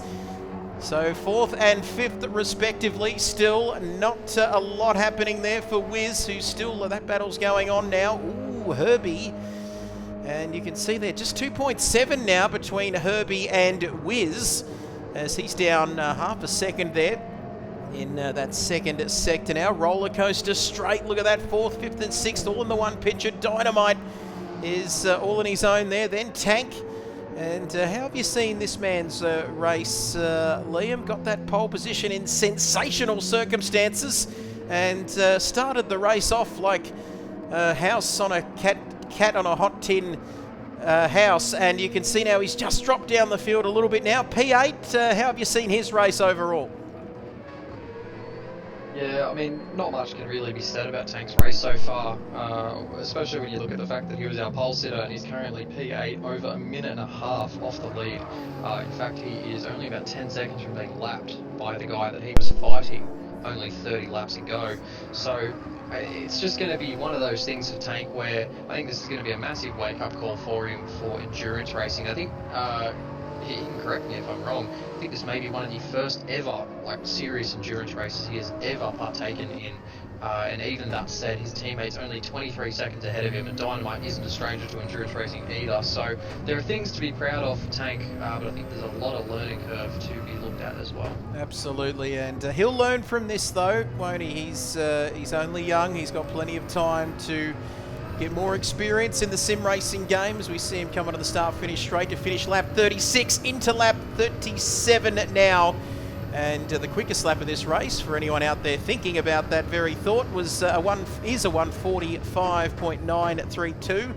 Some of these boys getting a bit excited in the chat there earlier on, of course, Liam, talking about 45.7s and 45 this and 45 that. But we can keep an eye on this man now, Tank. Like we said, he's going to learn from this race, that's for sure. He's only a young man, of course, and we know he can perform under pressure, of course. He did that sensational lap in the shootout on Friday night, which must seem like an age ago for him at the moment. But he's currently there in P8 as we continue to go through the field now. Savage Duck is in P9, 1:43 off the lead. And another one potentially coming up to get lapped soon. Here's TGT Racing, of course, as well in P10. So the field quite spread out, of course. P11 there for Half Bite, and you can see, is there a minimum rank to join this series? That's the question from Smithy, who's just jumped into the chat. Is there a minimum rank for the drivers, Liam, to get involved in this? Absolutely not, Trev. And just to Smithy as well, a massive congratulations for your ton last night in the BBL, although I think we're probably reaching the end of that joke that this is indeed Steve Smith. But no minimum rank whatsoever. We openly accept drivers of all ranks, whether you are B, C, D, E, F, G. Keep on going in the alphabet and you are still welcome. We've had some of the fastest and indeed some of the slowest guys come through our ranks and stay here as well. This seriously is a home for a lot of people. I myself just celebrated 10 years with RaceOnOz. I joined when I was only 14 years old, so not much older than what Tank is right now, and I can tell you I was terrible when I joined, and I'm still only slightly less than terrible now. Well, there we have it. So that's that. Well, first of all, there is no minimum rank to join, and Liam, please do not say that about yourself. That's terrible thing to say, but you are very handy behind the wheel and the microphone as blue flag. Why was he getting, who's getting close? Charlie Chops there getting the blue flag. And my goodness me, I'm sorry, I've just had a moment with my controller, but well, we can't complain about this because we can get back to this battle now. And you can see there 4th and 5th as I nearly kicked my PC under the commentary box desk here. But anyway, we don't want to do that. We've had enough issues earlier on today. But with half the race gone, almost half still to go, it is Wiz and Saturn continuing on. My goodness me, they're coming up to Wolfie now to lap him. As Herbie into the pits once again, behind them, coming in from P6. Oh, big moment, Liam. Big moment there. Did he? Oh, looked like Wiz just went into turn 1 too hot, and he's come out second best on that occasion, getting the rear end of that car out. And now that's going to open up the gap to Saturn up there in P4 now. Yeah, massive bit of miscommunication there between Wiz and Wolfie, who really needs to be getting out of the way in here. Just want to watch Wolfie here and what he does, and he has let Wiz go now, which is awesome. Yeah, just looks like there was just a bit of a misjudgment from Wiz and Wolfie led to that incident. Could have been a lot worse, to be honest. They did a good car control from Wiz, kept, I think, pointing mostly in the right direction. But yeah, Ursine now just starting to build that gap, and Wiz just getting really unlucky, being caught up in tiny little incidents here in his chase for P4. Absolutely, he's having a few issues there. They've got past Wolfie as well. There's Dynamite down there in P6. And let us know in the comments. We might let our viewers, in fact, Mr. Liam Viperman, use their precious kid coins, if you have enough of them, to ride on board with one of our drivers and that will give us a chance to rest these vocal cords at half race distance. But please let us know in the comments. We know you're out there. Please let us know, who do you want to ride on board with, as we see Herbie back out of the pit lane there in P7, Tank behind him. As you can see, the marbles off to the side of the racing line there. And this track, like we keep saying, very hard on tyres. But if we don't hear back from them, Liam, we might make the decision for them. We might even get you to use your precious kit coins and pick someone to ride on board with. But here's Savage Duck there in P9. We'll do a race recap before we head off. We might leave some natural sound with you around this Japanese circuit whilst we have a bit of a breather. But top 10, TGT there, Half Bite in 11th. And Charlie Chops in 12th, Wolfie in 13th. Our man still out in front. And Liam, we haven't heard from the people out there, so we're going to make a call on this. Who would you like to go behind the wheel? Wiz, yes, we have. And it's you, Viper. There we go. So how good is that? And what better man to pick? Getting a bit crisscross applesauce there, Liam, and we might stay on board. Oh my goodness, what a time to leave, because our race leader's into the pits as well. Yeah, in comes Arby, but I think we're really just going to commit to this Wiz on board. Of course, that one lucky fan who commented in the chat to say Wiz riding on board. Thank you very much to that handsome, handsome gentleman with the husky voice, as Wiz has got Wolfie ahead of him once again. Not sure how that's... Oh, it actually... I sound like a bit of a fool there. Wiz has actually pitted on the most recent lap. It seems like all of his hard work to get ahead of Ursine has... Oh no, Ursine's now 17. I am confused now, Trev. I think we're losing our minds, Liam. I think that could be the case. But half race distance over, a little bit over and then some. We're going to take a short break and leave you with the beautiful sound of Wiz 94 and continuing his battle behind Dynamite. We're going to be back with, we're going to have a short break and be back in a couple of minutes' time, but stay with us.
Welcome back, ladies and gentlemen, wherever you're watching right around the world. Half race distance, we're over half race distance now in the RaceOnOz GT3 Japanese Endurance Series round 1 of 4 races, all in Japan. And the land of the rising sun is not disappointing us here this evening, this afternoon, this evening, this morning, wherever you are around the world. It is great to have you with us indeed. We took an onboard there with Wiz. Some good-looking bloke just used his coins there. Oh, look at that, Wiz, who we saw as we went to the break. In fact, we don't need to have that up anymore because the commentators are back. But we saw him come into the pits, this man being Wiz, and he's on some fresh rubber now. But is he going to spend all of his lollies too quickly in this battle with Tank now, Liam? 7th and 8th here in front of our very eyes. Well, I'm sure if you asked Tank 40 laps ago where he'd like to be at lap 43, it certainly wouldn't be here with Wiz all over him. And if you ask Wiz the same question, I'm sure he'd be saying, yes, I want to be attacking the pole sitter, as he's currently doing. Is a massive dive there from Wiz. How did he pull that up, Trev? Oh, he almost didn't. But he's, he just went in too deep there. And you can see 7th and 8th. Wow. Down the roller coaster. My goodness me. How on earth did he keep that one? I'll never know, but he's still in 8th position, and talk about pressure from this man. Oh, is he... Oh, Wiz! I mean, Tank has gone off the circuit, and that is devastating. And the pressure, we talked about the P word, pressure. Did it get too much for him on that occasion? It's just so difficult to look behind the visor of a driver. His Tank just needs to get it under control here. He just needs to take some deep breaths. Of course, the adrenaline will be on a high. Even though this is only virtual racing, you certainly feel the adrenaline of a battle, as Tank would be feeling right now. He's lost the time already. He just needs to settle himself down, compose himself, remind himself that there is still a very, very long way to go in this race, and just put his eyes down, hands on the wheel, and just breathe and drive. Absolutely, like those Ferrari race engineers, that calming voice. Head down, focus, focus. We'll talk later, we'll talk about that later.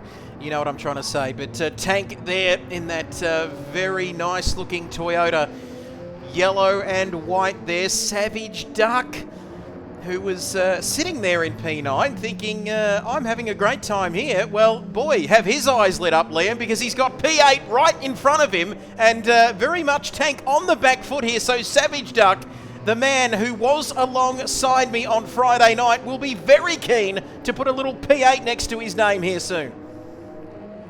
I think it would go very nicely in his little repertoire with Duck. Of course, a P8 in a 15-car field, of what was initially 15 cars, would go very nicely. Of course, I don't think that is where he wants to end up. I think the sky is the limit for Duck. Of course, part of the commentary team yesterday, alongside Halfbite, who is still hanging on inside the top 10. A minute 20 behind now is Duck. So, of course, he is actually the final car on the lead lap. Absolutely there, 1:22 like you said, Savage Duck. And Tank is going to have a Savage Duck to deal with very, very shortly. Oh my goodness, why do I feel this way, Liam? When I'm watching the young man, I just feel nervous. Oh, he gave up the position, but now he's down, back again on the inside through the final couple of corners. He wants to stay with it. If he can get a good run out of this final corner, he might be a chance. Slipstream, anyone? Look at this, 9th and 8th now, Savage Duck. Just like water off a duck's back, he's gone through up into P8, but Tank has other ideas down the inside. Oh no! It's a box. A very smart move there from Tank, just not to do it too early. He's already losing these positions. Like I said, he just needs to really take a bit of a chill pill here. Just remind himself there is still a very long way to go in this race. His teammate is actually snuck himself up into P3, so Dynamite making moves as his teammate struggles back here in P9. Keep saying the word contrast, don't I? It's, well, it's one of our bozzwords because it is really one of these races where we still don't know what's going to happen. Thank you, Jason. Boxen stop, as they say, the Germans. But roughly 30 laps to go in this one. Do not go anywhere. We've got Kid Byers with you, that's me, of course, and then a Viper, also known as Liam, to his good friends up there in New South Wales, of course. He's a Sydney Sixers man. I get the feeling you are a Sydney Sixers man, Liam. I bet if we cut you open, you just bleed magenta. And your man Smithy there getting 100 last night, tunning up in his return to the BBL. But 9th and 10th. And Liam, have you got an umbrella, Liam? Because guess what's happening now? I think the weather might be playing a part here. This Japanese weather we could have a twist in the tail in this Japanese race. Surely not, Trev. We're not going to have rain now. It's halfway off the road. Is that rain coming into effect already? We might just actually put some information on the screen for us. The wipers are on. This isn't going to matter. It is raining, Trevor. Unbelievable stuff. And you can see now the rain, and it is absolutely coming down. And I've never seen it go up, as my dad always says. But look at this. It is, and you can see Tank into the pits. What tyres are we going to see this man put on? Let's wait and see what the pit crew do. Rain in Japanese. And raining in Japan, I should say. Is that what it is in Japanese? Whatever the word for rain is, Liam, in Japanese, it is raining hard now. Wipers are on, time to get wet and wild. And these drivers are getting silly. This could throw a spanner into the works. With 30 laps to go in this race, there's extended warranty. Dynamite in third. We're going from the back to the front. BK, Bailey, Kennedy there. What are these drivers going to do? RB now with the wipers on. He's 37 seconds ahead. Surely, when is that changeover period coming with this weather as we see Dynamite in again, Liam? This is just such an awkward period for you to be in, especially if you're near the end of your stint like Dynamite is right now. We'll just keep an eye on what tyres he puts on here. Of course, Tank pitted not long ago. Dynamite, big question now, of course. He's going to put a fair amount of fuel into this thing, assuming he can run one more stop until the end. But what tyre he's going to go on, that is the question. Does he stick with the medium? Does he go to the Inter? It's going to be the medium, I believe, for Dynamite, who commits to that and slots in between Ursine and Wiz. Oh, I don't know about this. Wiz down the inside. We've seen him, haven't we, go a little bit too deep there in earlier battles that we've covered so far during this race. But on this occasion, Dynamite just gets back ahead of him. And we don't have the benefit for everyone out there watching on this game, do we, Liam, of being able to see that live weather. So we're very much in the dark here in terms of weather, if you pardon the pun. But we can see on our screen with our very eyes that it looks almost like it's getting worse, these conditions, Liam, as it's getting darker here at Autopolis. I'm actually just trying to figure something out for us right now, Trev. Maybe not for the viewers, but just so we at least can know what's going on. I can probably relay some information through to you guys. Just trying to figure it out. The wipers are off now on these three vehicles at least. You can't switch them off manually unless they're bound to a keyboard button or a remote controller. So I think actually we might have had a slight relief in the rain. It might just be a little bit of a gap in the clouds. Yeah, it's just a massive unknown now of what's going to happen in terms of the weather for these guys. Well, it's given us a bit of excitement here, and it's given excitement to the viewers as well. It could be a little bit of a Japanese skiff coming through there, as we've seen a break in the rain now. And just like we can't see, usually looking at those rear tyres and the rear of these cars, you can see the rain starting to appear, but we're not really seeing that, are we? Usually as it gets heavier, you start to see that. But here's Tank in P9. He came in very early on once that rain started. And TGT, haven't talked much about him. He's got half bite 4.4 further back. And Mr. Charlie Chops, my goodness. This bit of a skiff has, I don't think Wolfie, you can see Wolfie in P13, that is 11th, 12th, 13th altogether, but I don't think Wolfie is on the same lap, is he, Liam, in fact, as the guys in front of him, as he's got some blue flags. As you can see, come on, where is the blue flags? Thank you, Kimmy. Just calm down there, everyone watching at home. Bailey Kennedy, not too far behind these three at the moment, but where is that going to change things up for our race leader? And I don't think it is changing too much for him at the moment. RB who's set a 46.9 last time around. So the rain, we saw it coming down, but it's not coming down anymore, Liam, and you can see that that gap at the front's still fairly stable at the moment.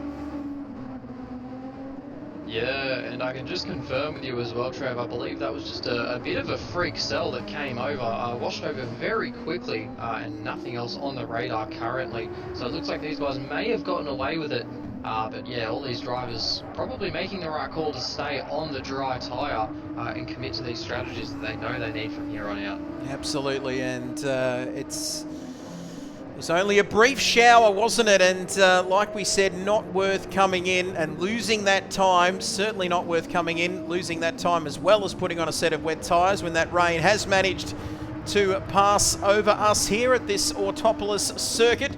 If you're out there and thinking, how good is this? And I want to get involved in RaceOnOz, RaceOnOz.com. RaceOnOz, so you can see at the bottom of your screen there, all on the social links, X, Discord and Facebook. Sponsors there, the Gamesmen Pagnian, as well as Selby.com.au, proud supporters of this Race on Oz series, which we love putting on here on this beautiful, beautiful game, Gran Turismo. What a rich, rich history it has celebrated. Was it 25 years since the first Gran Turismo coming out, and a 9-year-old kid buys on Christmas morning in 1997, Liam, if you were born, saying, can I open my presents early, Dad? And no was the answer to that, but boy, Gran Turismo 1, I think it might even just have been a demo back in the day, but boy, don't we love it. And it's something that we've had since our childhood, Liam, and we're very, very big fans of this game, aren't we? I'm getting all nostalgic here as well. Oh, let me join you for a second then. GT has very, very long been my favourite game series of all time, let alone driving games, which is a shoo-in at that stage. Of course, we all do love separate series in other games. Of course, I'm a massive fan of ACC and what that offers. In other games, of course, I'm a big FIFA nerd, Fallout, Rocket League, in fact, is a bit of a secret hobby of mine. But Gran Turismo is where the heart always stays for me. And all it takes is really just to look at what it offers with the liveries, with the separate, just the differences in racing, and all the weird things that this puts on for us. It's very easy to see why we keep on coming back. It's fantastic as well. The famous circuits, Trial Mountain, Deep Forest Raceway, and some classic special stages as well. Do you remember those in the early days? How good were they? But you can see there, P2 now for Bailey Kennedy. It's a position that he's becoming accustomed to in this race, as he's got half bite there to navigate. As you can see there, blue flags are out for half bite. But let's see there, Bailey getting through, no worries at all, extended warranty. So 26 laps to go. I'm going to ask the man alongside me, what are we thinking now the rain has stayed away? It looks like the sun's out as extended warranty, showing some pace there, very quick as he comes down the roller coaster straight. Are we expecting another stop? I know it's a bit of an open-ended question, Liam, isn't it? But 26 laps to go. Are we expecting one more stop for everyone here before the end of this one, depending, of course, what compound you're racing on?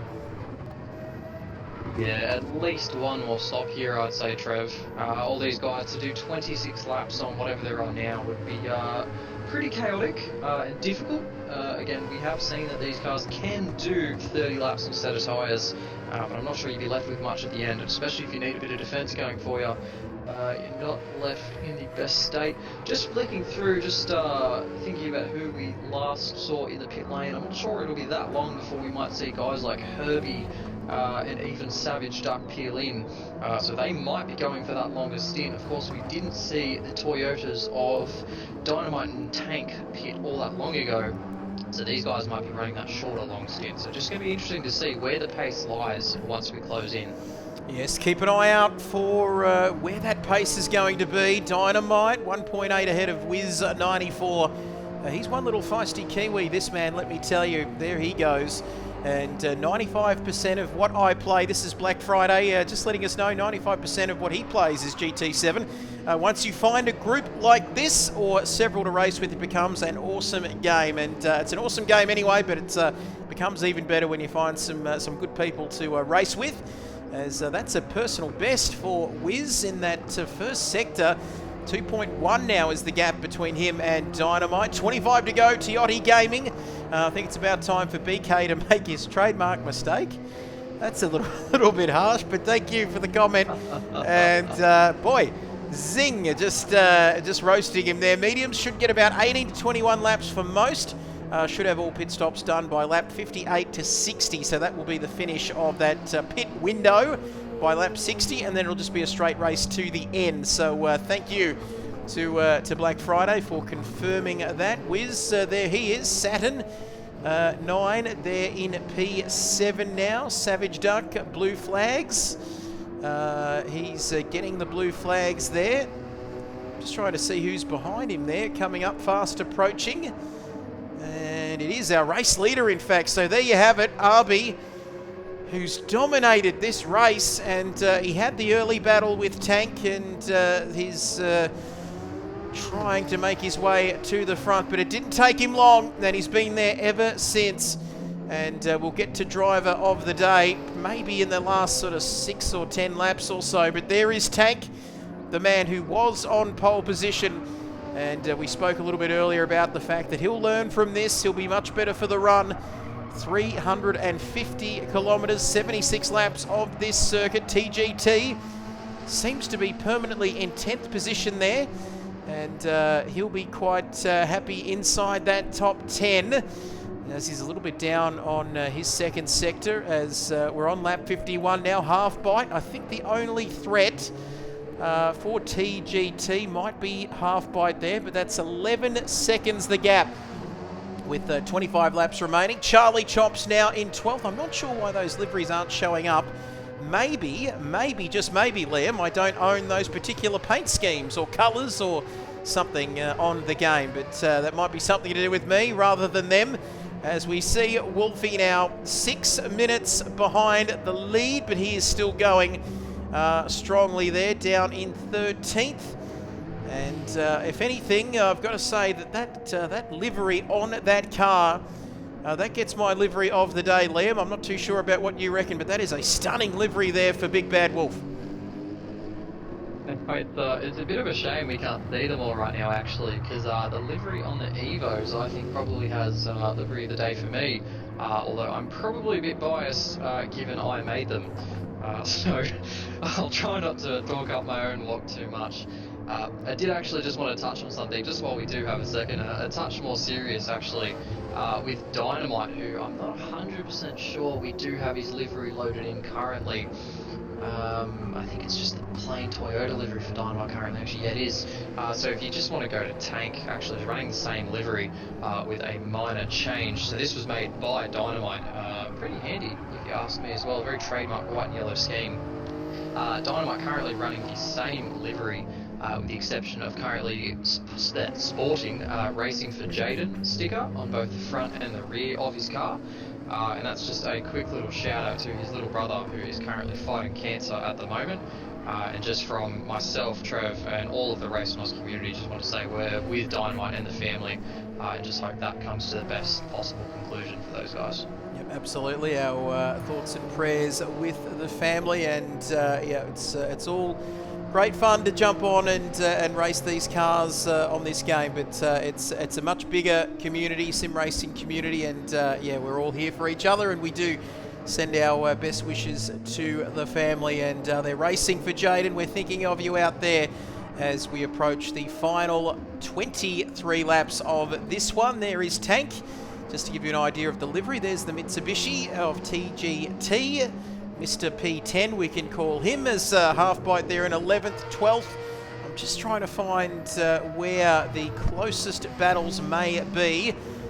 Here, Arby, it's certainly not close for him because he's 45 seconds in the lead. But quick word on Arby, Liam, he has dominated this race, hasn't he? And every time we've been on board with him, we've had him on the stream, he has not really put a foot wrong, and we know there's still 20 plus laps to go.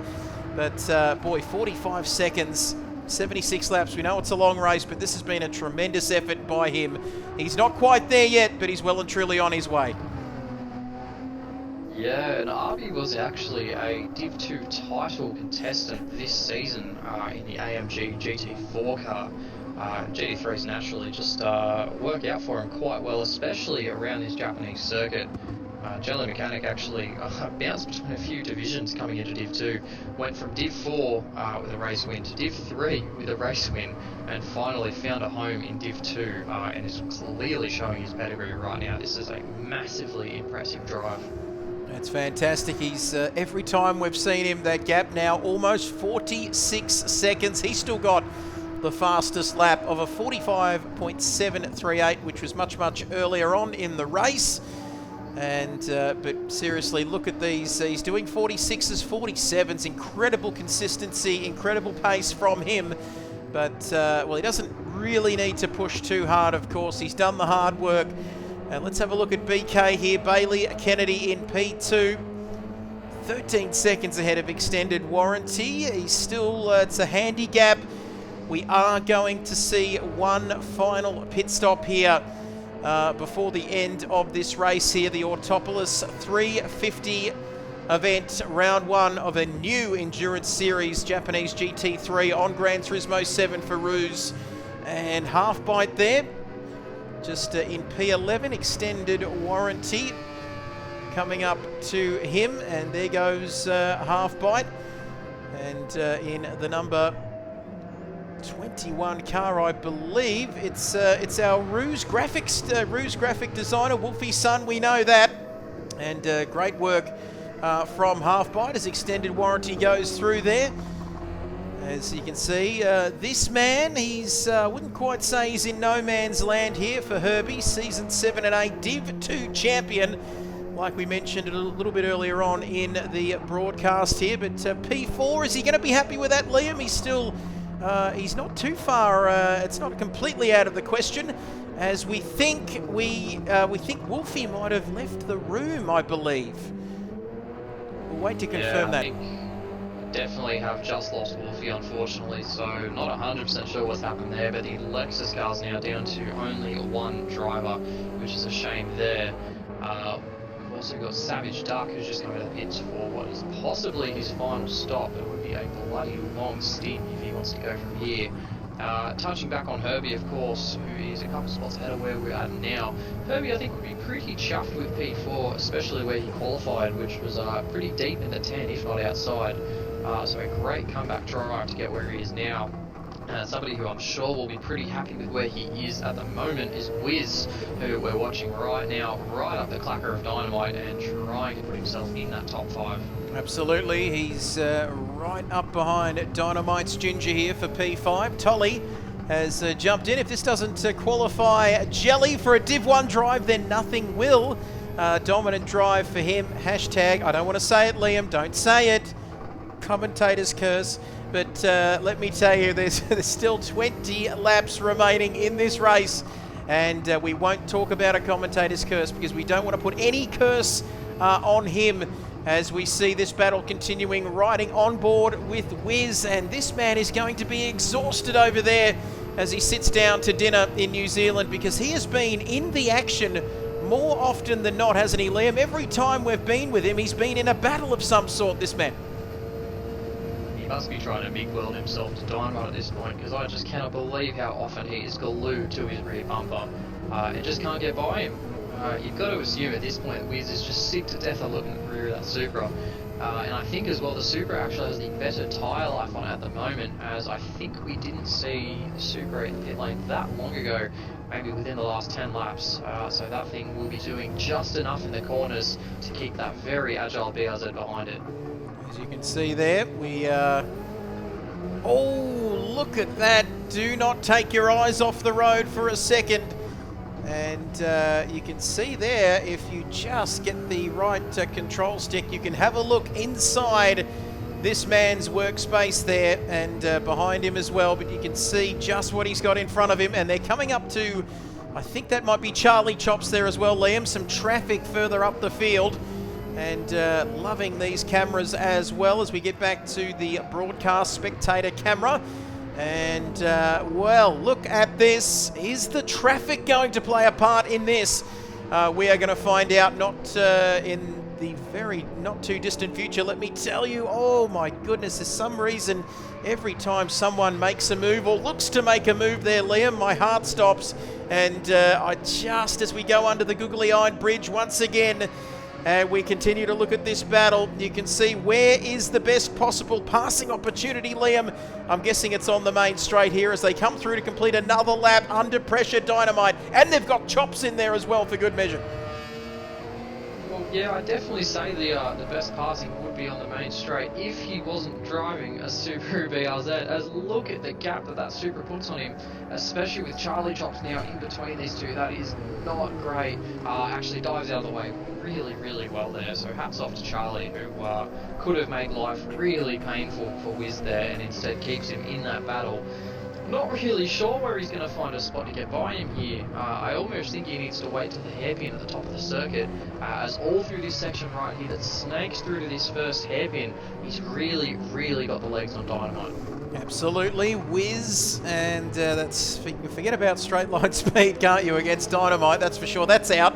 So we're not going to get it done on the straight. We've learnt that. Can we get it done in the middle part of the lap? But then again, he's going to be open to have the favour returned to him once he does get back to the main straight. But there is Saturn 9 in P7 there. Tank in P8. P9 for Savage Duck. We'll get through these guys very quickly. TGT in his Mr. P10 there. Still in P10. Half Bite. Charlie Chops now is in P12. We started with 15, I believe, and now we've got 12 remaining. We lost Mr. Wolfie, Feckles, and somebody else, didn't we, Liam, as well? We lost a bit earlier on in the race. But you can see, back to our race leader, 49 seconds is the gap on lap 58, 18 to go. And sometimes this is where the concentration needs to be at 100%. As Herbie into the pits for his final stop, Liam, is he on to the mediums? Let's have a look here. Off go the old tyres, on go the new ones. And what's he putting on? Mediums. Whiz into the pits too. These mediums, they're expecting them to last for the remaining, or less than 20 laps, Liam. They're expecting the mediums to last that long until the end of this one. Yeah, I think he shouldn't have any problems running these 18 laps now on mediums. Of course, Herbie now rejoining with a little bit of lap traffic ahead of him. Wiz still in the box, that number 26 car fueling up here. Roughly about 80 litres required to make it all the way, and he's at 78. So just a tiny little smidge of fuel saving needed there for the second of the BRZs. And right now running a very strong race in second, sixth and seventh for those cars. So very strong showing today. Absolutely, it's been a fantastic race. As you can see, Tank there, the young man, still P8, and we've gone through the rest of them. We might get back to see where the closest battle is on the circuit. Extended warranty there, 10 behind Bailey, who is there in P2. 49 off the lead, and there he comes through to complete another lap here of this one, the Autopolis 350-kilometre race for the Room Div 2 guys. You can see there it's been one hell of a weekend, a massive weekend, and we've put in a few hours this weekend, haven't we, Liam? You more so than me, after you came home yesterday with a podium finish. That is a quick sector there, a personal best. So is there a final twist here for BK? He's pushing that car, Liam, although he's very much in a comfortable position, a comfortable P2 right now with 17 laps left for him. I think he's got to be slightly mindful that we didn't see extended warranty in too long ago either. When I say that, I do only mean that he pitted more recently than what BK did, as we see Erskine now bring the Evo into the pit lane. So naturally, I think extended warranty is going to close that gap ever so slightly to BK, regardless of his pace. I just don't think he can get too comfortable now as the leader brings it into pit lane, Trev. Here he comes, our race leader. Look at the mechanics limbering up, getting ready for their man. Here comes Arby into the pits. What's it going to be? Off go the mediums. Let's just keep an eye on that graphic. It's got to be mediums, surely. Yeah, it will be. 16 laps now We need about 80 litres, maybe a few less than that. 74, bang on target there. Back out into a beautiful, clean track. He's got a Savage Duck coming onto that main straight, but boy, oh boy, does it get any better than this.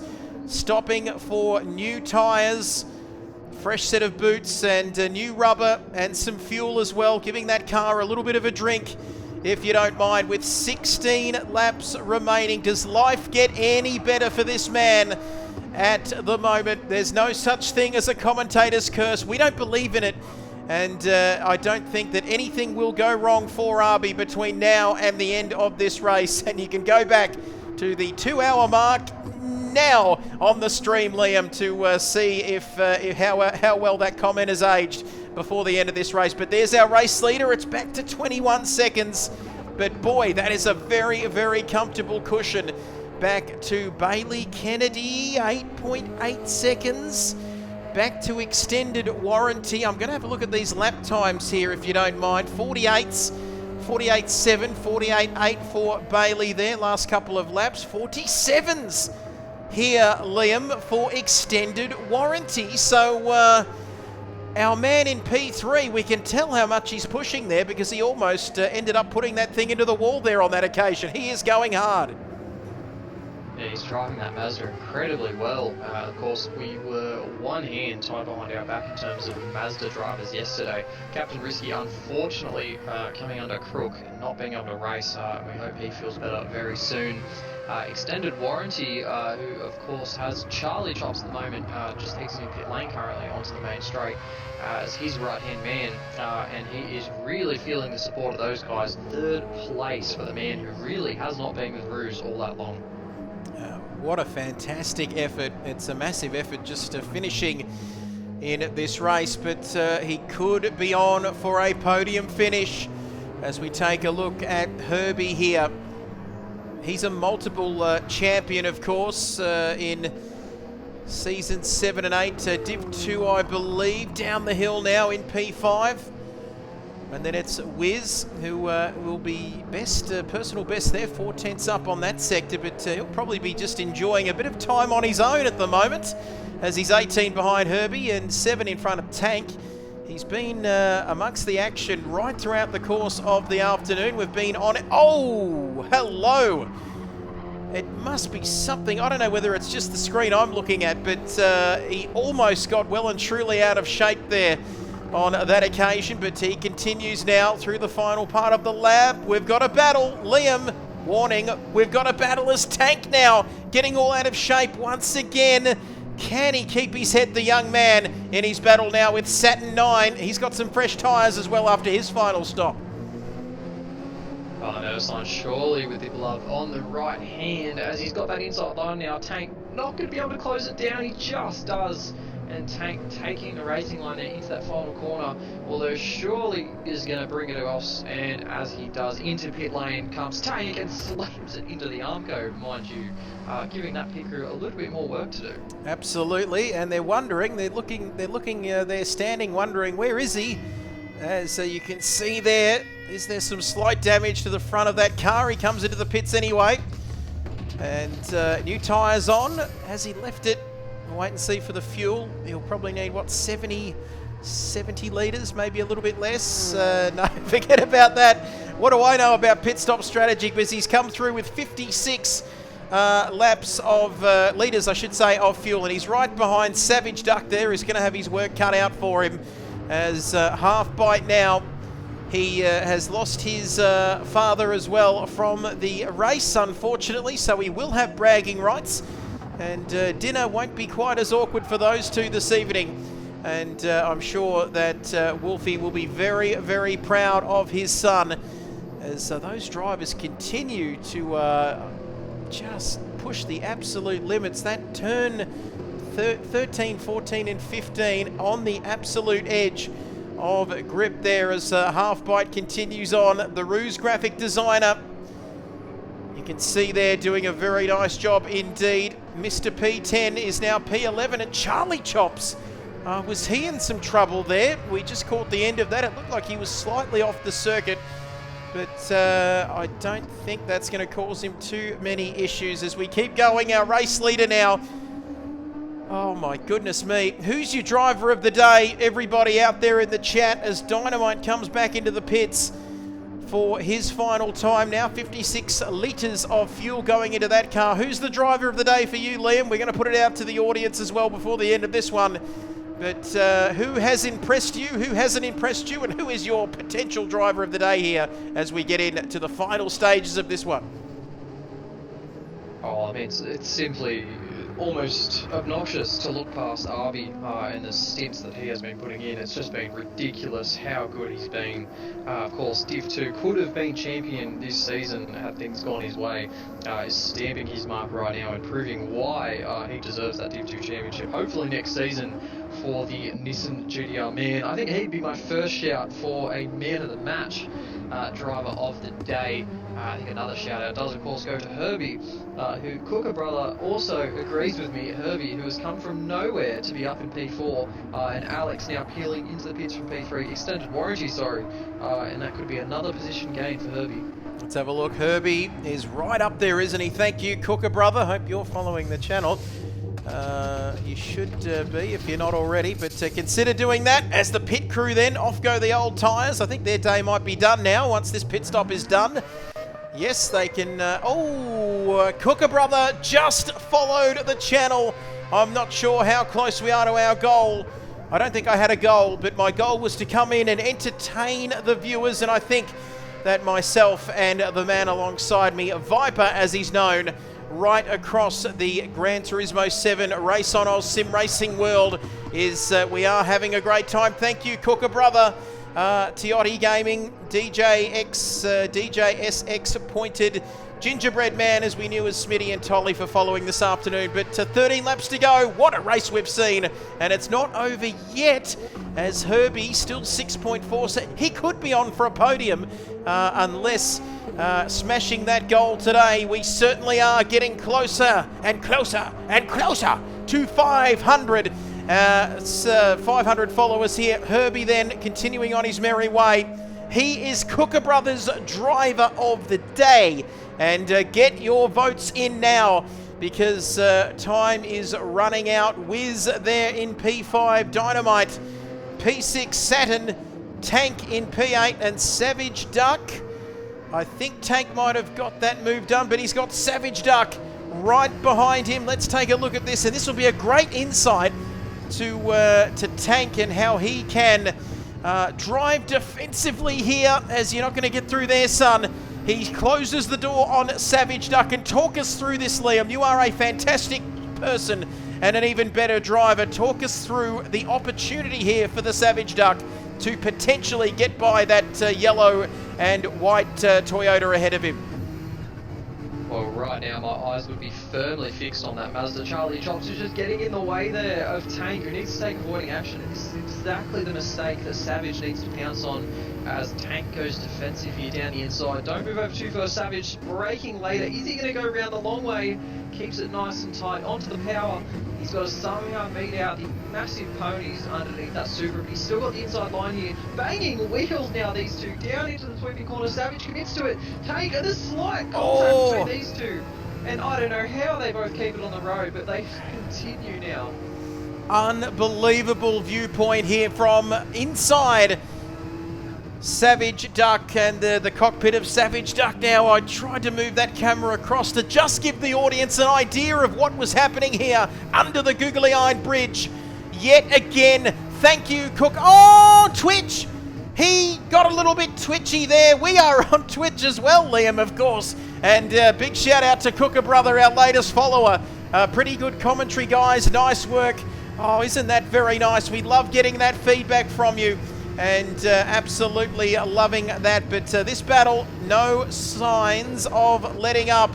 Look at this for a viewpoint. Tank, the rear of Tank's car. Now, you're not meant to be out there, Liam, if your name's Savage Duck. And ducks go okay on water, but not so much on the grass. And that's going to cost him some time here in this battle. indeed put him on the back foot, and Savage is just going to have to recoup and go at him again. Tank, of course, has been under the pump for this race.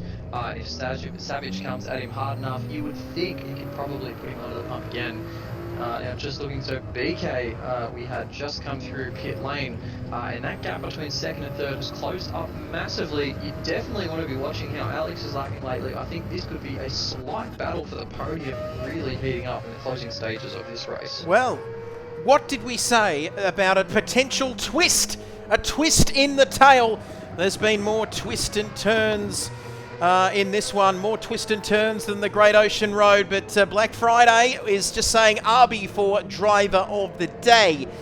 And we seem to say that like Martin Brundle, but dominant, consistent, trouble-free, left everyone well behind. Honourable mentions go to Herbie and the Wiz for their driving and moves up the grid today. No arguments there, Black Friday. Great to have you with us. Smashing goals and smashing the times here is extended warranty. Alex, 47, he's up on this sector as well as we come to the roller coaster straight once again. 6.3. Oh, Liam, 10 laps, 6 seconds. I think it can be done. I think if you're extended warranty right now, you're counting your chickens. Or maybe not that far, but you're definitely thinking that it's possible. You want it to be on. You'd think that Arby at this stage, pending an apocalypse in Japan, would probably have P1 mostly wrapped up, although he's just contending with some lap traffic at the moment. But BK definitely has to be looking behind him. Alex is flying, and even Herbie behind him has a nice little window. 6 seconds ahead of him is Alex. Yeah, just could happen just later on in this race. These three could converge on each other, and that would just be pandemonium. Absolutely. Good place to... great stuff there. As the warranty has the better tyres too. Could be super quick in the last few laps. And then there were 10 laps.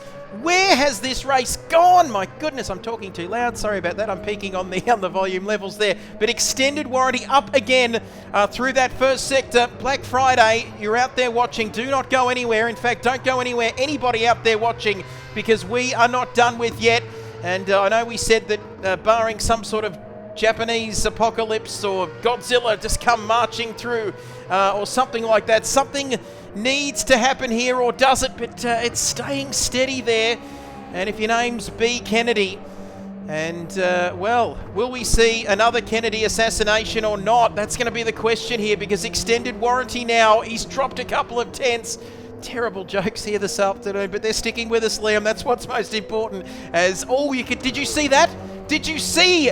Oh, Bailey, no! He's had a huge moment, Liam, and oh my goodness me, Bailey really needs to keep it together. I think someone tried to follow through on the assassination comment, and what a save that was from Bailey Kennedy. I can't even fathom the angle he had going through that corner. I don't know what helped him, whether it was the lack of an active shooter or the fact that he has the quickest thumbs in South Australia. Is he still sideways there? He must have the rear tyres cooking under that BRZ. This is exactly what Alex wants, and extended warranty will be roaring up to him. Except he's just gone quickest, and I don't understand that. That does not make sense to me. He's gone with a 46.8. Is that red next to his name there for that lap? I'm guessing that's not a valid lap. But lap 66 into 67, and Cooker Brothers says they're fine jokes, and you just see something funny and you run with it.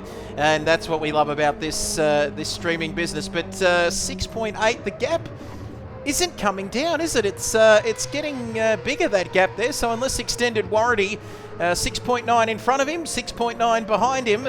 Clowns to the left, jokers to the right. Here he is still in P3. And you can see there Herbie, who could get our vote for driver of the day. We think that it's level pegging at the moment between this man, Arby, and we know that Wiz as well has driven a fantastic race. We'll keep going through the field as Wiz, who's been, I wouldn't say he's been in the wars, he's had plenty of action this afternoon. He's in P5, and then it's Dynamite in P6. But is that our race leader now? Who's he? Is he up to? I think the next man I think he might have lapped everyone up to Wiz, I think, in P5, Liam. So that just gives you an idea of the pace of our race leader throughout the course of this 350-kilometre race so far. Yeah, he's been absolutely on it. I really can't speak highly enough of the pace that Arby has today. 57 seconds on our reigning Div 2 champion, and still growing, mind you. Another gap that's growing actually is that gap between second and third, BK and extended warranty. That gap's still opening up. Herbie not able to make any inroads on extended warranty either. It just looks like our closest battle at the moment, if I just flick through myself, would be Ursine and Wiz, which I think we did just have an eye on back in 6th and 7th. Absolutely, we'll keep an eye. Oh, yellow flag! Yellow flags. Oh, and that is Chunky Chops. Charlie Chops, I should say. He's had a big moment there, Liam, and he has brought out the yellow flags, but it looks like he has got racing again. Down there in P12, he is on lap 65. I think the positive out of that is not only that he's back racing again, of course, but I don't think he got into anybody's way there, and he's managed to mind his own business and get back racing again. Yeah, I think he's managed to continue on his way here. Only 10 laps to go now in this race, so he's just got to keep his eyes forward. Actually, it's 10 laps for him, isn't it? God, it's only 7 laps to go, Trevor, for Jelly Mechanic Arby at the front. What has this time got? You're right, absolutely. This is just closing very quickly. Lap 69 out of 76. It's going quickly, and it's been an absolute pleasure to have Liam Viper alongside me, and it's been great to be a part of this. Very privileged to be able to be part of this incredible racing league and community, Liam, of course, with a rich history in the sim racing world. And it'll be good to spend a bit more time with you guys, of course. A big season 2025, a big year, in fact, coming up. And boy, oh boy, it might see a lot of this man with P1 next to his name if he keeps this sort of form up. Big hello, Exo, out there on the grassy knoll. Trev, says hello to everybody out there. Cooker Brother, Black Friday, everybody watching. And it's been fantastic to bring this one to you. It's gone very quick indeed. We've got Bailey here who'll be hoping it goes even quicker for him. But then again, that gap has steadied there, I should say. 7.8 extended warranty.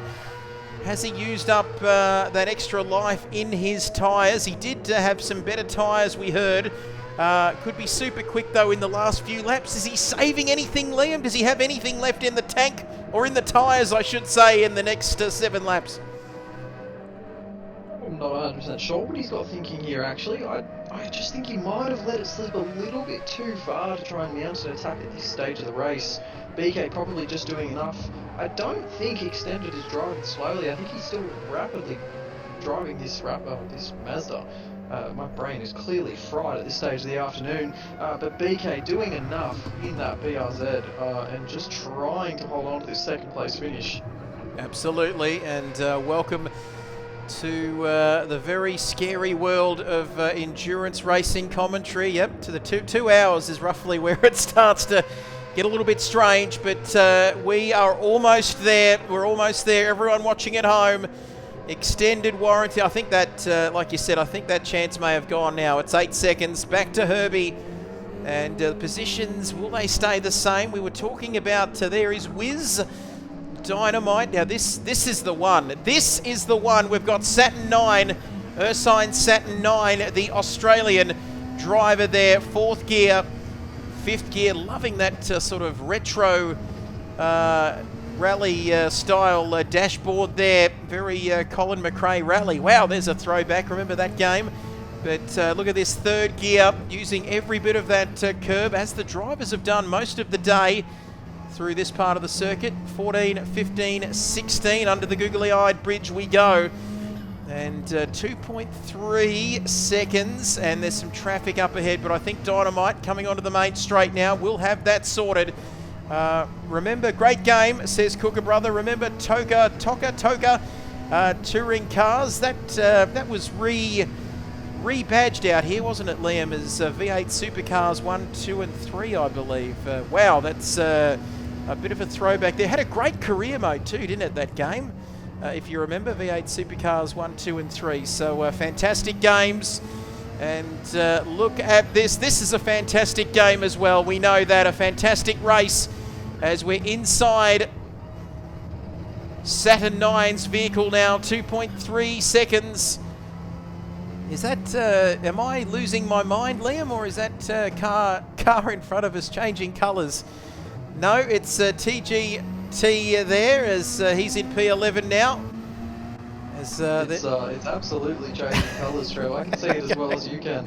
Unfortunately, it's actually a glitch that we copped yesterday in Room 1 as well. So a strange file glitch or something to do with the Evo Group 3 was happening to my car. It was happening to Bailey Kennedy's car yesterday as well, as TGT's just decided to try and dirty up his car, see if he can fix that glitch for us. Thank you, TGT.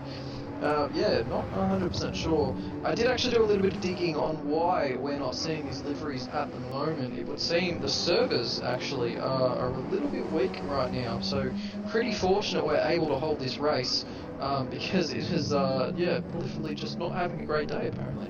No, I'm not going to say it. I'm not going to say that we're going to get through to the end without anything possibly going wrong, because that would be a commentator's curse, Liam. And my goodness, we are very, very privileged to be here watching this one. But I've got to say that I did have issues trying to get into this race earlier on this afternoon, hence why the race kicked off a little bit later than usual. Of course, I think it might have been Byte as well, wasn't it, who couldn't get in with me hosting.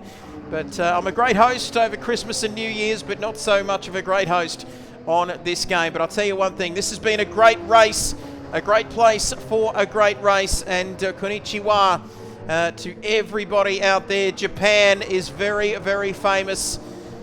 This famous circuit and another famous name, Honda, in the Japanese motor racing history, right back to those famous McLaren Honda days, Senna and Prost, of course, back in the day. As here comes Half Byte now in that Lexus inside the top 10. Lost his father in this race, of course. Wolfie as well, missing there, TGT. And we've seen a lot of white on his car, of course, in the ever-changing landscape of the liveries on the Mitsubishi cars. We understand it is a server issue, as Mr. Charlie Trop still continuing on. And I believe that this is our race leader. Yes, indeed it is. 72 laps completed, Liam, of 76. We are almost there, but not quite. 2 hours, 10 minutes and 42 seconds have gone in this race. And stay tuned, of course, all of the details on the bottom of your screen, RaceOnOz.com, if you want to get involved in this terrific racing series and chat with a couple of great blokes, good-looking roosters as well, in Liam and myself, if we don't say so. But on X, RaceOnOz, at RaceOnOz, Discord as well, Gran Turismo, RaceOnOz, and Facebook is where we can, you can be a part of this. I'm already a part of it.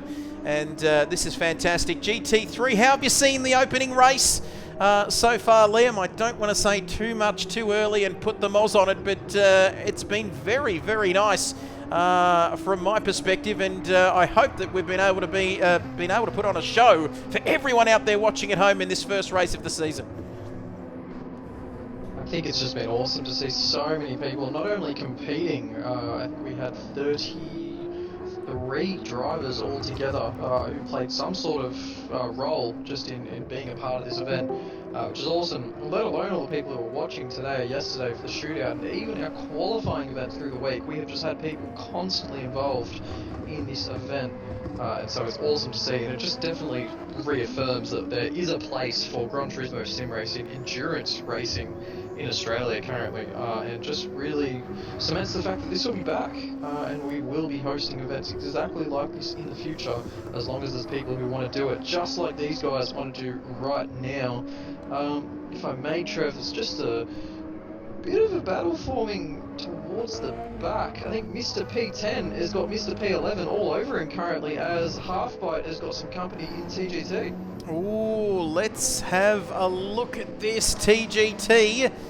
And Halfbite, or is that Halfbite and Saturn there? I think I mistook the Evos there. I got excited for a second. I saw in the background an Evo all over Alexis, and I just got a touch excited. That's okay, and that's what we want. We want that enthusiasm. We want the excitement. Congratulations to the Ruse boys. Thank you, EXO. And there we go. And we thought we could wet our whistle with a little bit of a battle there, but it could very well be a battle if Halfbite doesn't. Maybe he might just stay put, but no, in all seriousness, those blue flags. What are your thoughts on... Oh, goodness! Saturn down the inside. Is Halfbite giving him an opportunity here to get by and put an extra lap on him? I was about to say, what's your thoughts on blue flags? But I know that there's talk in F1. I think I've heard talk in F1 of getting rid of blue flags. What are your thoughts on them, Liam? They don't seem to bother me too much, but some people not a fan of the blue flags. I think they're a very necessary piece of racing. I think those people who have slipped far enough to be shown the blue flag just need to respect the fact that there are people out there fighting for a win. And there might be people who are slow but are good at defending, and you certainly don't need to make a nuisance of yourself and affect those who are really fighting for a win. Been involved in many a discussion about blue flags over the years. Some people may know I'm actually involved in a lot of race control stuff in Australian motorsport.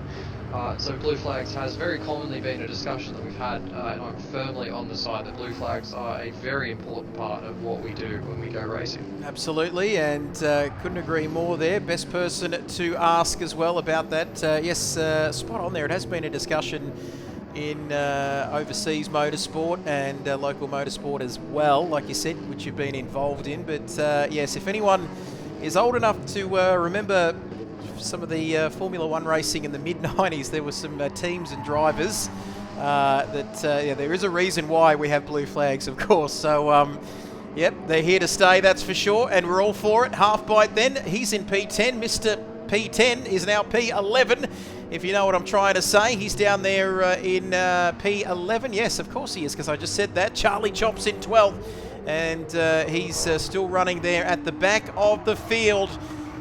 But here we go, 56 seconds in front ahead of BK Bailey Kennedy is this man, RB5555. And boy, he has had an incredible race, an incredible weekend in fact. And Liam, he is on his penultimate lap. We've only got 1 and a bit laps separating this man between a race victory and a race victory, if you know what the hell I'm talking about. I told you 2.5 hours in, funny things can happen. There's a man waving blue flags there, one of the Japanese marshals. But this man, what I'm trying to say, Liam, is he's about to start his last lap of this race. He's not too far away from seeing the checkered flag. And I think he's just really going to soak this final lap in. He's we keep talking about this minute gap. It never actually came to a full minute, so I think he's just taken the pace out of the GTR for this final stint. But it is time for him to just settle in and enjoy a final lap before he takes the checkered flag.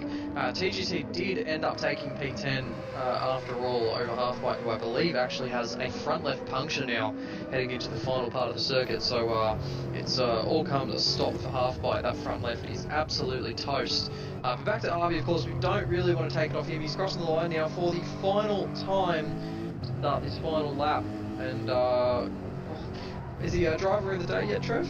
Well, I think it was level pegging. Let me just get my R1s and my L1s sorted out here. And sorry, I should have put out a warning there, but this is the final lap. And RB Exo saying, Tolly saying, shout out to the commentary box. Awesome work, fellas. It's been an absolute pleasure to bring this one to you. And there he goes, just cutting through some traffic on his final lap of this race. And Exo loving a GTR, taking the chocolates here this afternoon. And in this opening round, the opening race, not only on my channel for 2025, but the first of the Japanese GT3 Endurance Series for RaceOnOz. What a Sunday afternoon or Sunday evening, depending on wherever you are watching right around the world, or Sunday morning if you're sitting down to your roast dinner in the UK, in Europe, in Africa, Asia, wherever you're watching from. This is our man here this afternoon, coming through the final few corners here. 56 seconds. It's been a complete domination by this man. Looking to get that Div 2 championship, looking potentially for a spot in Div 1 in the very near future, under the googly-eyed bridge for the final time, around the final couple of corners. Here he comes to win the RaceOnOz Japanese GT3 Autopolis 350. There it is, the checkered flag. He wins this race.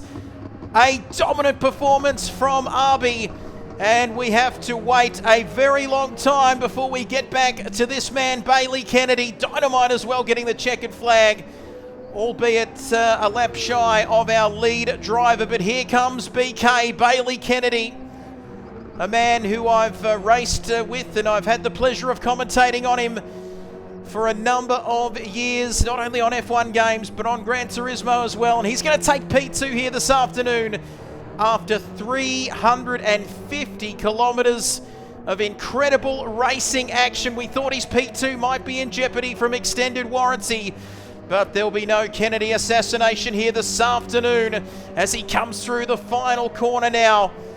Onto the start-finish straight here in Japan to finish P2. Ichi Ni Sun. Here we go, extended warranty coming around. Final lap for him as well. Quality finish.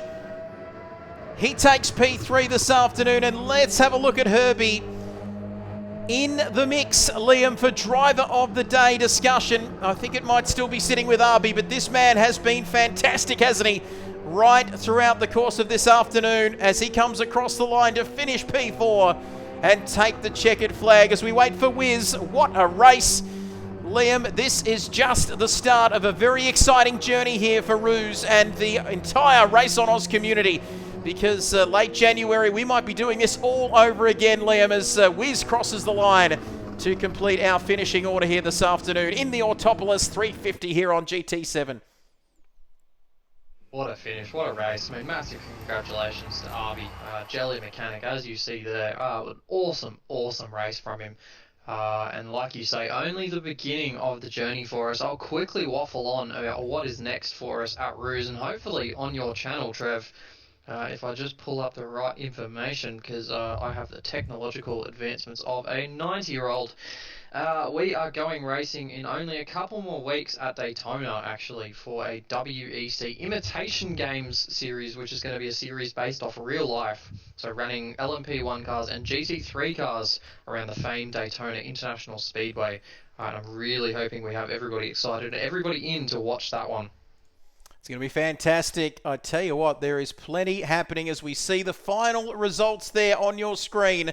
And wow, after 2 hours, 18 minutes, 10 seconds, and he had plenty in his pocket too, didn't he? Arby taking the win. The Jelly Mechanic getting it done there. And 55 seconds ahead of BK there. Bailey Kennedy in second. Extended warranty in third, getting a podium finish. Herbie Oz there in fourth. Wiz in fifth. Dynamite in sixth, albeit a lap down there. And Saturn 9 as well. Tank, our man, who started off well, but dropped down towards the back of the field. Across the page there, Savage Duck in P9 TGT.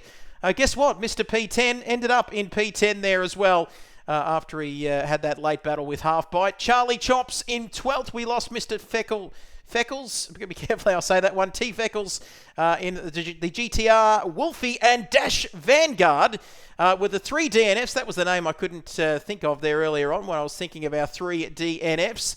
But wow, where do we begin to unpack that one, Liam? I'm not sure whether we are going to have a bit of a chat, are we, with our drivers? I'm not too sure on what's happening there with the running sheet. But let me tell you, let's just take a breath and look at those results once again, because Arby, the Jelly Mechanic today, Liam, could not put a foot wrong, and he takes the win here in round 1 of this championship.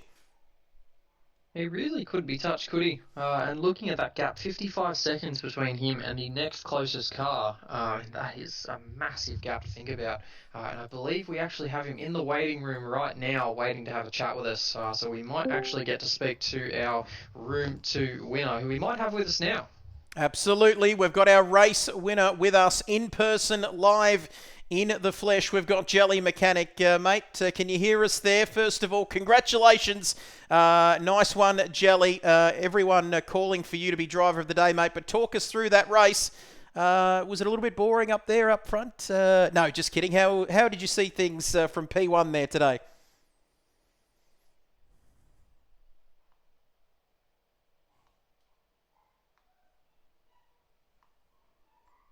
It's happened. I just need to switch it to push to talk, maybe, to have a chat. I had the same thing in the shootout earlier. So it might be voice settings and then push to talk. We had his camera for a second there, so he is live. We can see he exists right now. He is still living after that one. And it just might be in your voice settings to switch to push to talk, and that might let you have a chat to us here. Absolutely. We'll let that recapping the results on your screen there. We did see him briefly there on the camera. You couldn't see it on the stream, but we saw it. Maybe he's dropped the phone because there's no doubt there's going to be some extremely sweaty people. Sounds a bit weird, doesn't it? But there's going to be some sweaty pause after that one. As we wait to get him back on the line, I think we've got him now. Mr. Jelly Mechanic, come in. Well, you know the rule. Liam. Three strikes, and then I jump in. But someone I help with setup and straight. We're going to get to some of these comments. Actually, they're flooding in on the stream still. Strategy came first. My bitter rival in second, and then the guy I did the livery for in third. So basically, Snorkel is claiming the entire podium result there. So that's fantastic. There, he's helped out on a number of fronts there. But we might have to move along if we don't get Jelly soon, Liam. Let's wait and see. Hello. Hello there. Our race winner has been good enough to join us. It was a bit scary there. We saw the camera for a few seconds, but talk us through your race. You did not put a foot wrong, and boy, there was nothing jelly about that performance. You've taken P1 here this afternoon. Yeah, thanks, guys. That was quite a hard, tough race, to be honest. Yeah, I put it all down to the setup. The car was just on rails, so I was able to keep the accelerator down and keep pushing forwards. And it hung onto its tyres relatively well. So, yeah, the proof's in the pudding. I ended up driving away from the field, which really, really surprised me. Well, fantastic performance today, mate. And you had a little... you got off to a good start there, and we talked about one of the big talking points throughout the course of that race was tyre wear. How did you see the tyres holding on from your point of view?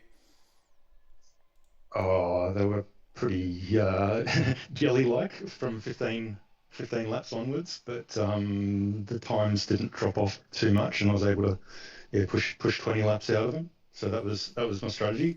Good car setup, good strategy. And it all paid off. Fantastic, mate. Well, congratulations. Liam, any questions for our race winner before we let him get back to a well-earned drink at the end of this one? Yeah, I'll hop in quickly. Hey, Jelly, congratulations, mate. That was awesome to watch. 55 seconds is nothing to scoff at when, neither you nor BK put a foot wrong. Now I'll get to my question. Obviously, yourself, Snorksel, Black Friday, and Feckles are all running the GDRs for this weekend. How much of that could you put down to a bit of teamwork? Obviously, Feckles couldn't stick around for the whole race, which is a bit of a shame. But Snorksel before just saying that he did help you guys a little bit with strategy, setup, whatnot. How much did teamwork come into that before this race? Yeah, I think the working as a team was really important in the result that I got today. I was trying to bounce ideas off the other guys in the team, since we all got announced that we were running the GTR. So I had a few ideas. It's interesting that Northville went in a total different direction with the setup, and I was doing similar times with his setup, but it was just a bit more predictable. Wasn't as loose. So I went pretty much with what he was running, and yeah, just settled into it, and it worked. It was good.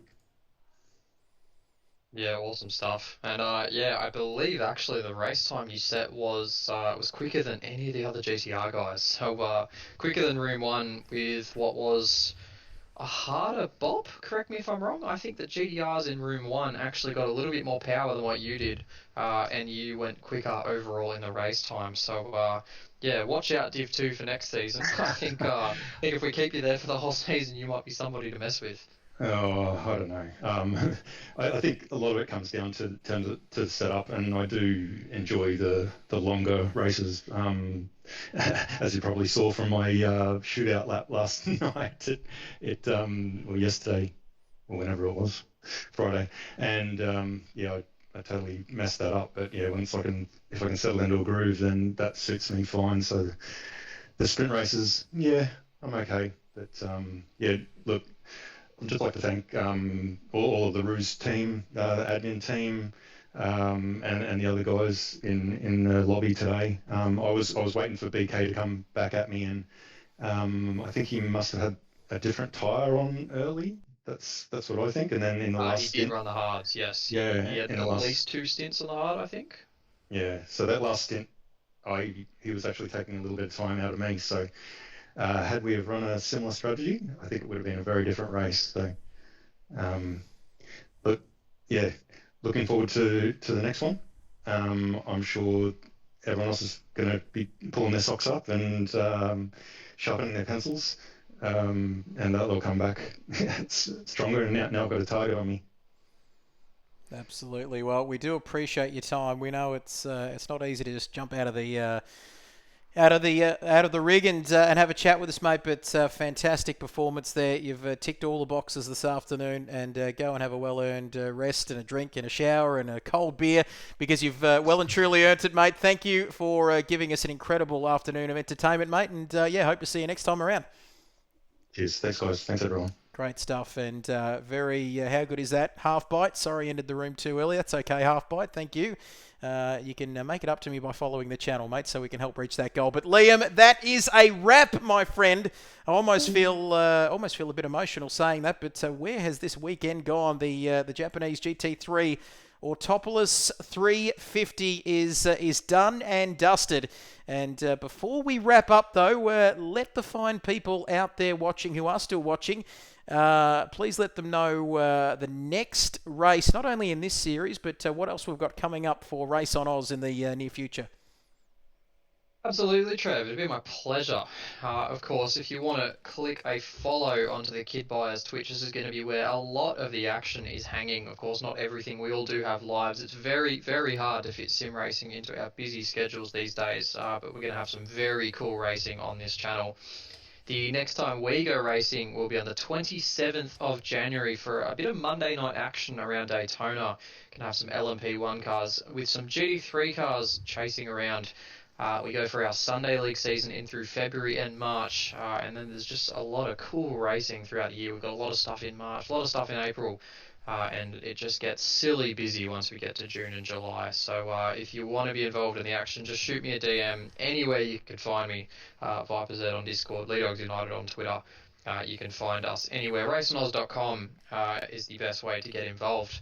And I think that's all from me, Trev. Great stuff. It's been a pleasure to, you've had to put up with me for 2 hours, 41 minutes and 55 seconds. But thank you, Liam. It's been fantastic. Always love working with yourself. And before we let everyone go, of course, there are all the social media links down the bottom, as well as a big shout out to all of our supporters. They're Gamesmen, Pagnian, Selby, all the great sponsors. Thanks, guys. Great coverage. Until next time, says Black Friday. Thank you to you.